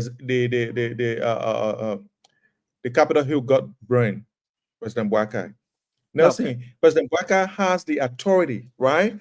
Not just authority, but he should have the rapport to go to these people and tell them, look, guys, this is what is happening. This is what needs to be done. The authority and the rapport, which one he should have? Nelson, both of them. I want to say in conjunction. Okay. So Nelson, the thing is, this particular guy who is claiming this speakership, he said he's a regime speaker. What does that tell you? He's supporting Boakai. He's not saying he's leading the regime, but he's supporting the regime. So that means he supports Boakai. If Boakai changes around and says, look, man, this is not cool. I don't want this support. You know what I mean? If you're going to support me, do it legally, do it properly. Then you support me. Nelson, this whole thing has ended a long time. We're not having to have brain capital building by this time. Thank you. Man tells you that he's a regime collaborator. He's a regime speaker. Nelson, it's simple. President Boakai will just look behind and say, look, man, if you want to support me, I want this to be done orderly. Thank you. But we'll tell you that President Boakai has been the one who instigated this whole thing. Just from the fact that he brought somebody from RB Bank to the central bank, tells you that he wants people in key locations where he can just call on the phone and say, I want $5,000 a day. I hope you know that there's a same time measuring the IB Bank situation. I will make sure it doesn't, because it's very cardinal to the discussion. Thank you, Josh. I want to hold you there. I want to hold you there and bring Emmy on quickly. Emmy needs to step down. Yeah, Emmy, please go ahead. Oh, Jesus, my hair hurts. And they said we are the one defending. You can't even make this up, right? The first thing, the person is not interfere. He's not doing it. He's the one doing it. He's the one doing that. He's not talking to the people. Now they say, oh, the person is calling both parties. Oh, why is he getting involved now? Oh, he's the one who's the, I don't like this man can't do anything. Y'all finish people and arresting you. Y'all come, y'all told, oh, that Boakai did it. Because no person in there. That Mr. Boakai did it. But anyways, Nelson, like I've been saying here for like 10,000 times, and I will keep saying, somebody said there are three branches of government, but the president has control over all. The last time I remember, I never did, service like that. I don't understand it, but the last time I remember is that three was separate but equal, right? They didn't say the president can overpower everybody and do whatever he wants. And he has the power to call these people, whoop them to do whatever he wants them to do if they don't want to. These same people come here all the time. Oh, if you feel like Kum is something, why is he calling the Speaker Kofa? Why is he calling and why? Then when they will come here and say, oh, he hasn't called Speaker Kofa in. So they're just all over the place. And they won't get it when we tell them the election is over. 2029 is like what, 5 years away? You will continue to come in here and be running campaign. Oh, he did it 1 year. He came here to rescue himself. Okay, let him rescue himself. Well, we're the one who supported him. We're holding his feet to the fire. The only reason why we come here and want to debunk stuff, then it's not defending. Whatever they do wrong, we will come here and say it. But if you come here and lying to the Liberian people and trying to make it a run campaign when we have 5 years to go, we will correct it. It's not. That's not defending. That's what we're here to do. We're here. Some of our people don't understand these things. They don't know it. And if you sit on platform like this or to spread rumors and call it facts, we will be here to check that facts and tell them, no, that's not how it works. Okay? So that's why we're here. We're not defending. We're not here to defend. We want a better Liberia. That's why we chose President Boakai over President George Weah, because is the better, and he still is a better pick. Thank you. All right. Cindy, you want to Nancy, I hope the sedition they're complaining because getting more time, even more than all are independent, but won't get time for it. Exactly. That's what I was telling him. When the MOBA become independent on the show? Good question, Nelson. When you can no longer defend the lies and deception, you become independent. You know what yeah, let's hear you, Cindy. Cindy, please go ahead. Well, let me correct here that what is happening at the Supreme Court is not to give any new ruling. What is happening at the Supreme Court is to interpret the ruling that has been passed. So the Supreme Court is not going to give any new judgment. They're just going to interpret it. Look, I will say this. We all want this process to be fair and just. I strongly believe that the Honorable Funanti Kofod is still the legitimate Speaker of the House of Representatives. Considering how this process has been unfolding, I believe that the process is illegal. I believe that the Representative Richard Kuhn from Bannersville, which is my district in Monrovia Belt, is also illegal. He's not the Speaker of the House of Representatives. So I'm also asking the Supreme Court to help us understand the ruling. It's important. What's happening on March 26th, or what's going to happen on March 26th, is important. It's a good process. I'm actually glad, Nelson, that they did not interpret the ruling on the 14th prior to calling both parties, because it's important that you call both parties to hear their side. You want to hear why the majority bloc believe that their interpretation of the ruling is right. You want to hear why Speaker Kofod's side believe that their interpretation of the ruling is right. You want to hear that counter argument. Then, based on that counter argument, you can come out to clarify and say, look, you understood it differently, you understood it the wrong way, or you understood it the right way. But this is what we, as the Supreme Court, meant when we provided such ruling. So both parties coming together, I don't see why we are beating on the court. I think it's the right thing. If they had interpreted the ruling again without hearing from both parties, we will come back here again and say, look, these people, they are providing ruling based on party lines and this and that. I'm not here to accuse the president. I've heard some people accusing president, accusing the Supreme Court. As a Liberian, as a young man, as someone who believes in a better Liberia, I want the court to do the right thing. Hear from the both sides and give a clear interpretation of your ruling. Thank you, Nelson. Thank you. Quickly, not Cindy, but Charles. Charles, you want to take just a minute on this one? Thank you, Nelson, and it's nice to be here again. Nelson, this situation is very clear. We came on this platform too many times to speak on this one issues, and for people to be on this platform and try to, we already know we can't the show for. Start to take away. What's the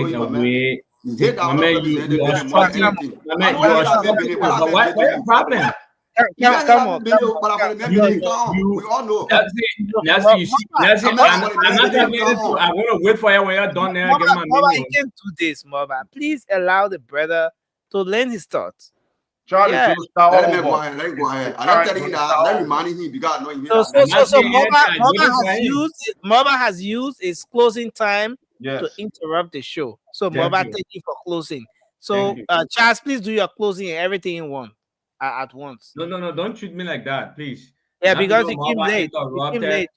Just do your closing. So again, for us to take away the president from what is going on in our country, then it means not being fair to the country. Because if this president is not in favor of what was going on and what is still going on, he would have gave the national budget to Honorable Kuhn to sign and prepare the budget that the country is running on today. Another thing, he wouldn't allow for Richard Kuhn to preside over the SONA. at the Capitol building. That's another thing. By doing that, he recognized Richard Kuhn. He recognized Richard Kuhn. And Richard Kuhn doing what he's doing, he's being backed by this president. And if this president is calling people to negotiate, he should be telling Richard Kuhn, look, my man, what you did was wrong. So go back to the house and give the man his position that belongs to him, and you can start the process or you do it the right way to remove him. That's it. There's nothing more than that. Calling Fulanti on the side and telling Fulanti to resign or telling Fulanti to do something otherwise than giving him his position that he deserved, that he got constitutionally. Come on, guys. We can't be doing this here. We can't be doing this. You. And I hear Marva is saying on this platform that the Supreme Court should stay away. The other part should stay away. The Supreme Court is there to settle this kind of dispute. And if the Supreme Court come out with a ruling, according to lawyers that there in that same house, they said they don't understand the ruling. Justice Minister had to come and interpret it differently to the public. They run with it. And now you hear now telling us the Supreme Court should stay away from it. Are you serious? Thank you. Let me hold you there, folks. It's been a great show. We really want to go. Okay, so let's take just 5 calls. Let's take just 5 calls from our folks out there. Just before we can do our closing. 0555-101075. We'll take about 5 calls and then we wrap up tonight. 0555-101075. Let's take our first caller here. Hello, your name and where you call from? Yeah, Nelson, this Adama Kane and Johnny from Douala. Yeah, Adama, quickly. You listen to the talking points. Quickly, Nelson, I just want to ask the gentleman there whether they can help people for empowerment if they're not related to Nelson. I've been crying on you for Black Party. Hello. Really on my heart. I want to do Nelson. Nelson, I beg you, try to stand on. Only empowerment, them and dollar go to school. Please, wait for the children. Okay, thank you, sir. Nelson, can I person inbox me, please? Let it take my phone on Facebook and inbox me, please. Okay, so you can take her name, Alita. Okay, so Alita, you will give the detail during your closing. Okay. Hello, you are live. Yeah, let's hear you. Go ahead. Hello, Nelson. My name is William. Yeah, William. I call from Fargo. Yeah, go ahead quickly. Yeah, Nelson, the topic on a discussion, most especially when it comes to I don't know, the first one. The 10% cut. Now the 10% part of that is obvious. But let me say something to sis Alita, alcohol sis, because sis Alita, sometimes you guys make people shame, most especially the way you're saying you want to come back to power. That's not right. If he doesn't respect President Bwaga right now, you call him Mr. Bwaga. I guess because he hear from somebody saying Mr. Bwaga, that's the reason you yourself say Mr. Bwaga. And as for the Supreme Court's interpretation, Supreme Court just suffer Aussie like bro for nothing. Ever saying this, I tell the people, say, hey, this ruling is like this ruling is like that.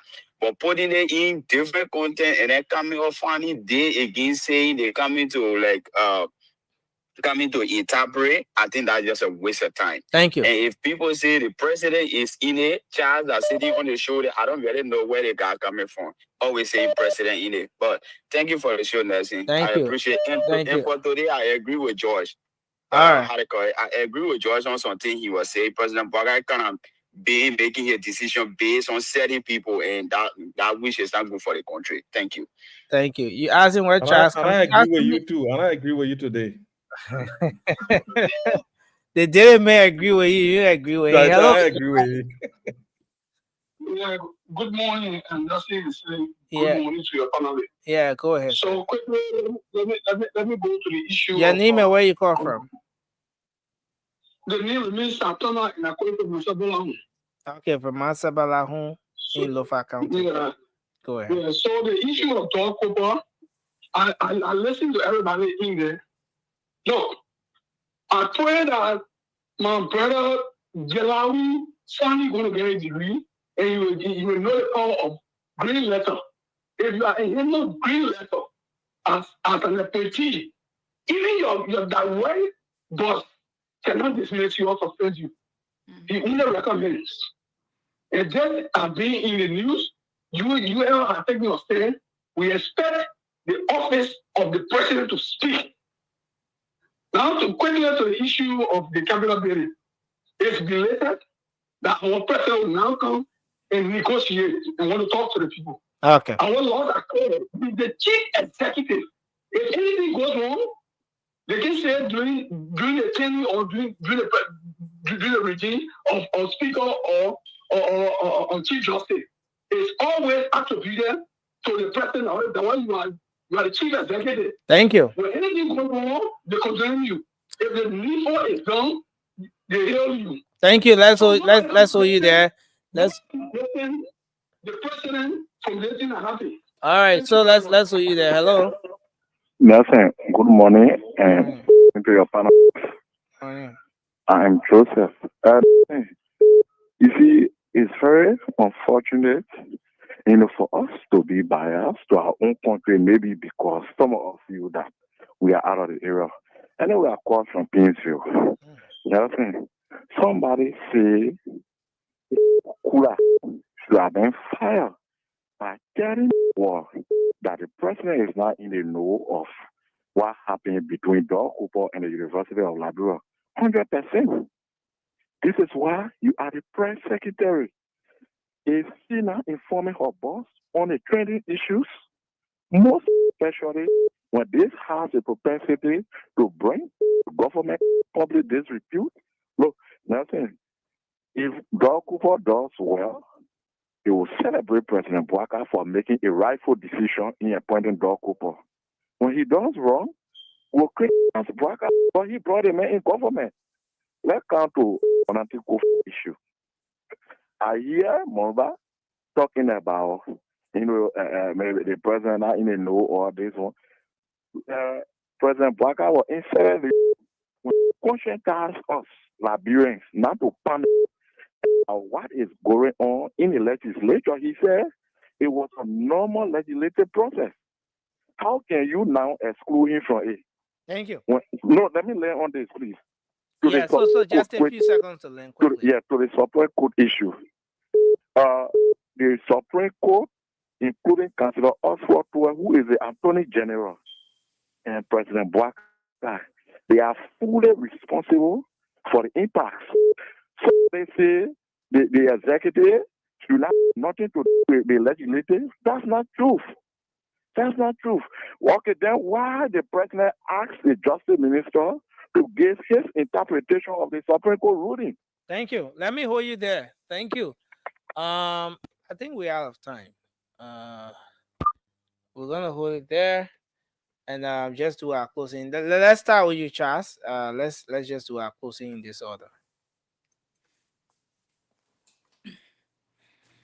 You are muted, Charles. We're not hearing you. My closing, I'm going to dedicate it to Ma Ruth Koba. She said something very interesting, and that's what I'm going to use to close. She said, I'm jealous of Richard Kuhn, and Richard Kuhn is doing better job than me in the U.S. Yes, Ma Ruth, he's doing better job. He's doing better job by stealing our country money, and that's true. He's doing that. And, so I wouldn't blame him. I wouldn't. No.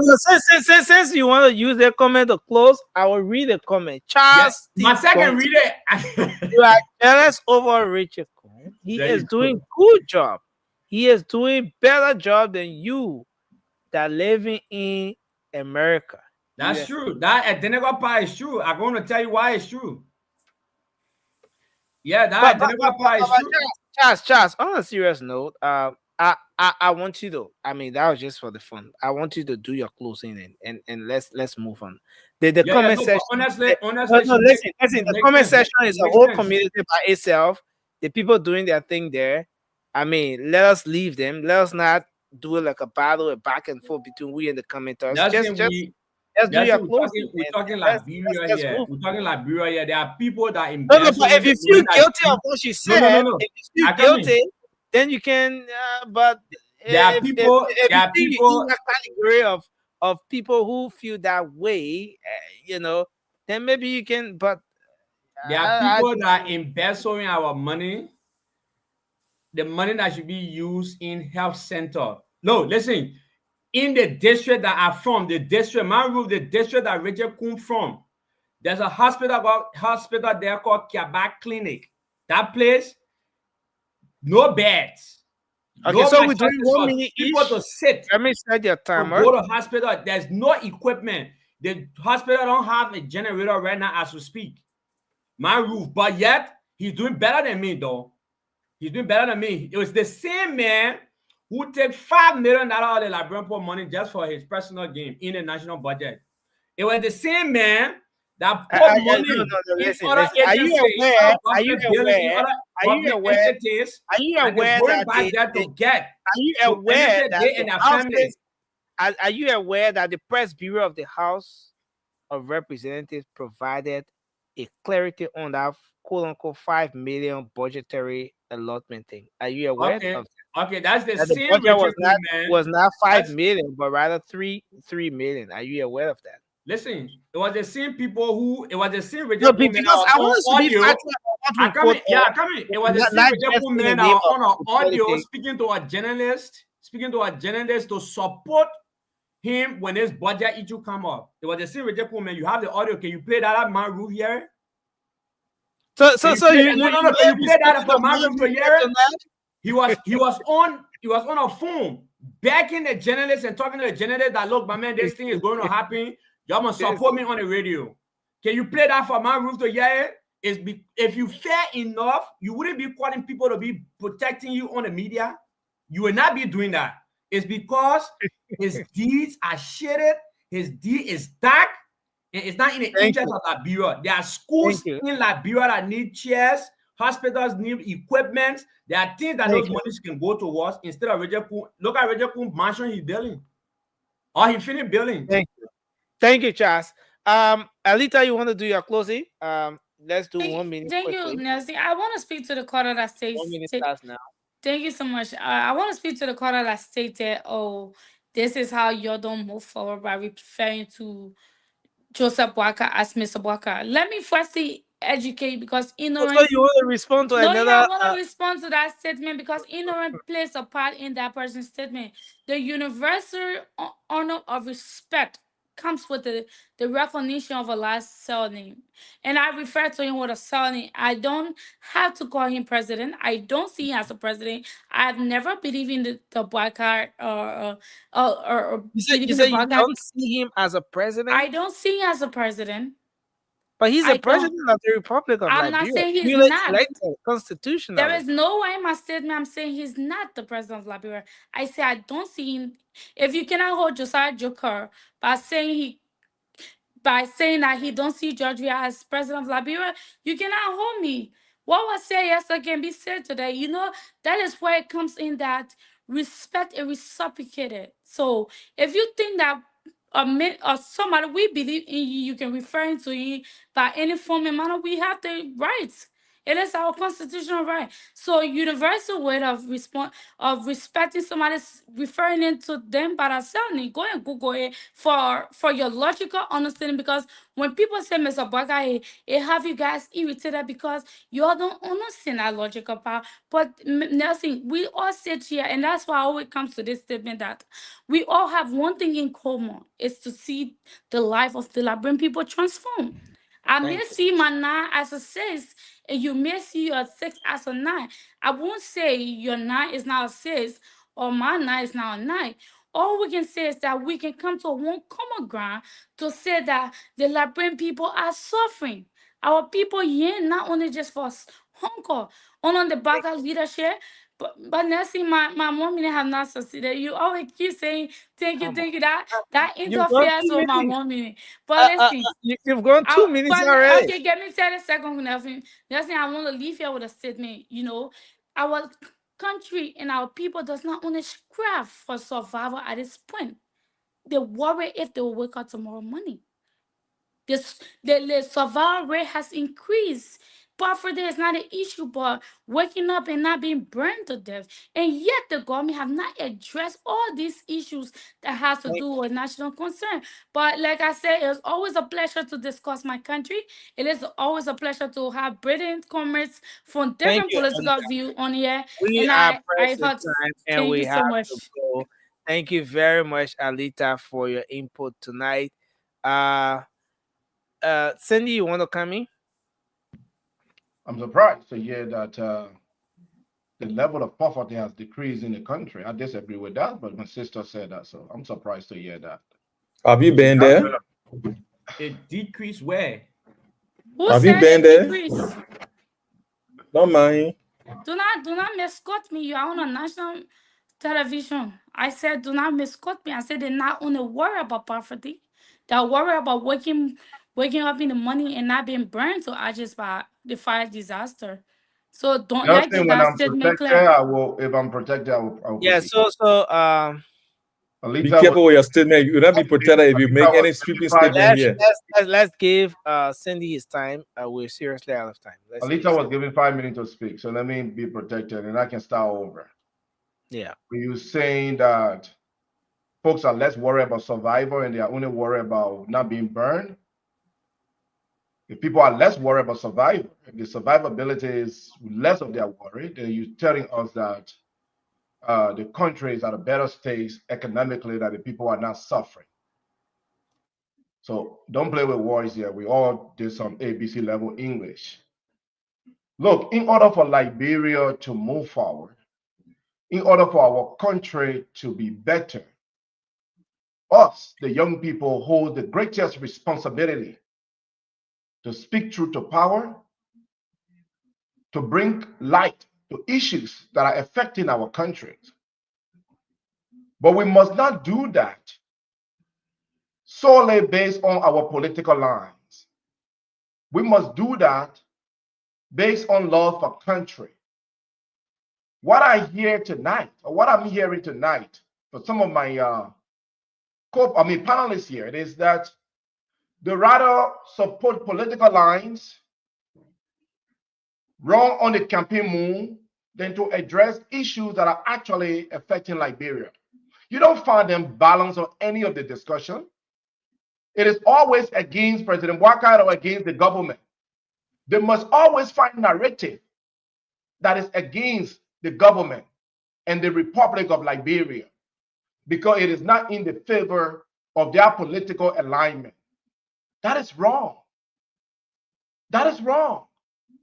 The future of Liberia is not dependent on political lines. The future of our country is dependent on us. And we must be patriotic for once. I don't always agree with President Weah. I don't always agree with President Ouattara either.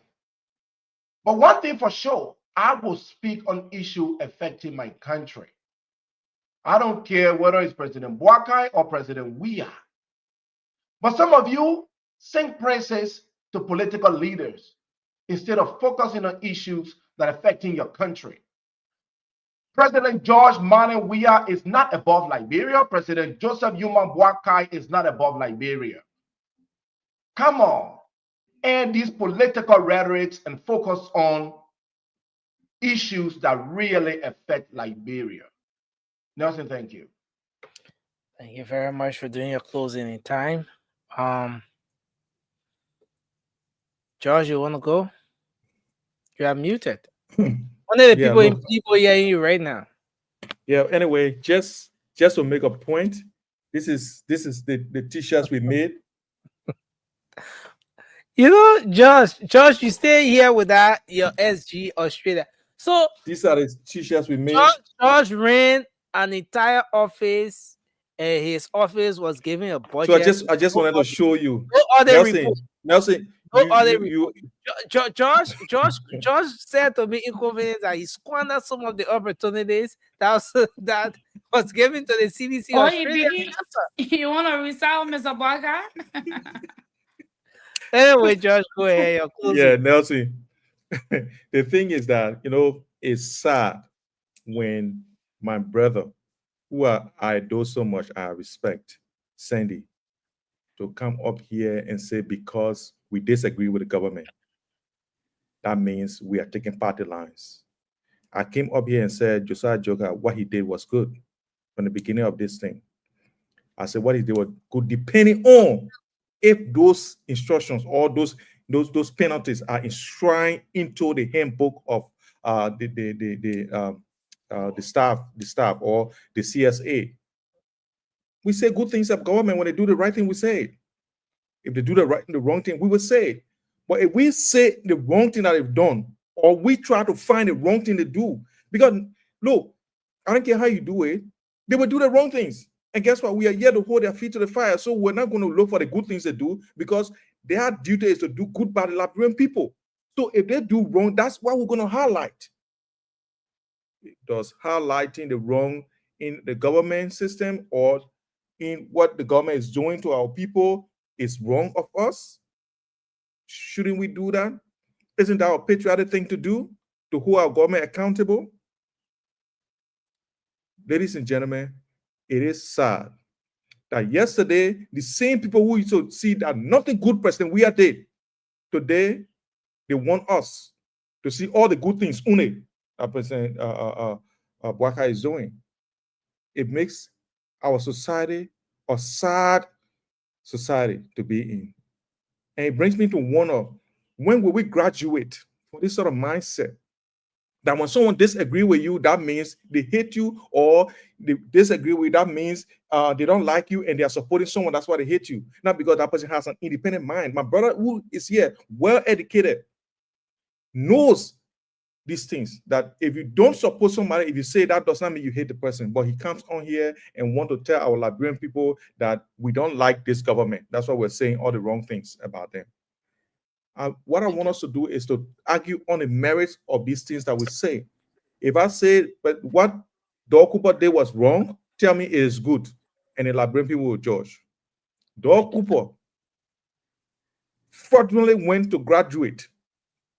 We don't care. Look, he should be on an investigation right now, because we don't even know that degree he carries. Even if his position requires a degree, the degree he carried, whether it's even a good one, whether he did not do the same thing that he tried to do this time around. And then they say, oh, President Bwaka ain't know. President Bwaka ain't know, so you leave President Bwaka, you're taught to Dor Cooper. President Bwaka is the one that brought Dor Cooper to the Liberian people. Not the other way around. No, but again, Dor Cooper was elevated though, but Dor Cooper has been at the ministry. Nelson, look, it is a prerogative of the president. Nelson, if the president even want to bring ABC student and put them in a government, right? Once the Senate passes them and approves them, they can work in his government, right? But if they do something fraudulently or something that involves fraud, we will say it, and the president must act. If he doesn't act, then we're telling that he's being selective in his actions. Because we know that as soon as they say this person do something, if that person is not in UP, quick, you put it on suspension. And that is sad. That is not a society that we want for our children and our children's children. And so for us to come on here to have a straight face, to look into the camera and want to tell people that because we say what the wrong thing the government does, so that means we hate the government or we hate President Bwaka, I don't think so. We need, as a people, we need to educate our people, especially those of us who live abroad. We see a lot of good systems, and those are the systems we need to apply when we go back home. Now, when you get to RIA, and then everything lost from in your head. Thank you. God bless you. And I hope President Bwaka can take action, because if he doesn't take action, that complexity, that means we'll check his degree too. That thing when you go from 9 to 42, we'll check it. So Mobile, you can do your closing quickly. We're out of time. Mobile, why is your gadget not on muting? Because I have another Coco story. So the internet can permit another Coco story. So I think Emmy is still backstage. But I want to say thanks to everyone. It's been a great show. We look forward to being here tomorrow. It seems Mobile has some issues with his gadget. He has love. He wants to do his closing, but But But he didn't make But he it. not make it. He not make it. He not make it. So Yeah, say, I'm gonna talk. so I read, say. I'm gonna talk yeah. Tabata again. Yeah, Tabata that begin I say. agree. Let me talk my own. I say, you say, I say my own. Josh, beloved classmate. Yeah, let me go. And then I almost think George used to spy from Prophet Key when they were in the same class. When they're doing math, down there math. But Joe, why do you use a spy from Prophet Key? But Nelson, are you coming, Senator? Because he math better. He math better. He math better. If it made math better, then I know. Yeah. But now let me do my closing back. I beg you, let me do my own 1 minute. Mama met Justin there, Mama. But again, you know, it was a great show. You know, thanks to all my colleagues. You know, the show was great. As much we are here, we always come here to discuss the issues. You know, and my brother Charles, but again, yeah, but it's the representative. I think yeah, but I meant that was the drinking, you know, all your flesh. My man, the man I representative, but next year go for 2029, go for it to the man from there. I guarantee you 2029 you will not be represented. But I'm saying I go to the man from there. But for now, the man are representative. But again, latest campaign message, he said he will not be contesting 2029. He said he was contesting just for this final term. So maybe Charles will be in a race. But go ahead, Mama. Oh, we can hear you, Mama. Yeah, okay, but you're talking a while. Okay, but let me do my closing quick, right? Liberian, that's it. You know, the president is working in the interest of the Liberian people. Thank you. Much when he when he go at probably what he's supposed to do, he doing it. We come here, we say it, and we also talk to the ministers, right? The whosoever he appointed, that's his entire cabinet. That you do well, that you implement his agenda, because that's where he preached on. And again, Josiah did well. You know, we know everywhere part of the world, people, if you don't work, you don't get paid. In America, we work on hours. If you go to work for 2 hours, you're not getting paid for 2 hours. So I think that system should be applied in Liberia so that our people can just go to work. Some of them go, so it's going to be to work 3 o'clock, or 7 o'clock in the morning. They go at 9 o'clock at the end of the day. They take more money, right? They take more money. And then the other hours, they then go to work for 2-3 hours, they leave. I think that's wrong. And we all, as a Liberian, we shouldn't come here and say, oh, because you're not in the book. So in America, yeah, they're in the book. I tell anybody, you're not in the book, so when you come to work, they will not pay you. The moment you come to work, you will not get paid. You're not in the book. You're not in the handbook because you work on hours. So you leave that thing because you're not in the book. So when you come, so long you come to work, you'll not get paid. You're not in the book, say when you come to work, you'll not get paid. I tell anybody to tell me that one. Anybody in America to tell me, say in the book, say when you come to work today, you'll not get paid. If you come to work, you call. You say, oh, but you can just stay. Even first of all, if you call, you just stay home. While you calling, you get a red out. You get a red out. So we shouldn't come here when the government do the right thing, they don't come here and say, oh, you should have put in the handbook, you should have do the one, because everybody is angry with the one president. Because George, we are the king, they are God, they don't take for in power. Let us pull our broad first and forget about politics. They George, we are thing that made some people when they come, when they even see black, they will say that way. Because they are home, man, George, we are watching this show. They want to show that on the interest, they want to show that they're working for George, they're not a bureau. So when we talk here, we talk with facts. We talk for the Liberian people to understand. But just about do anything wrong, we'll come here, we say it. Me, I say it plenty of time. You're in that same tomorrow. Plenty of time, I say it. At this point, I think we are listening to someone though. Yeah, but someone, no problem. Yeah, it's another Coco story along with no problem. We want to say when they hear Joey, can hear them. We want to say thanks to everyone. It's been a great show. We look forward to being here. Again, thank you, Josh Wheeler. We appreciate you. CDC Australia, the SG, who has absolutely no report, no other report, who failed to give Australia to wear, but printed Australia for wear t-shirt. Thank you. How is the legal case? Don't tell Boga to cancel suspend me. Don't tell Boga to cancel suspend me. How's the CDC legal case in Australia? Abaga pay You yourself. don't get because he's here. CDC don't get because he's here. You the man with the hair and looking at camera, man.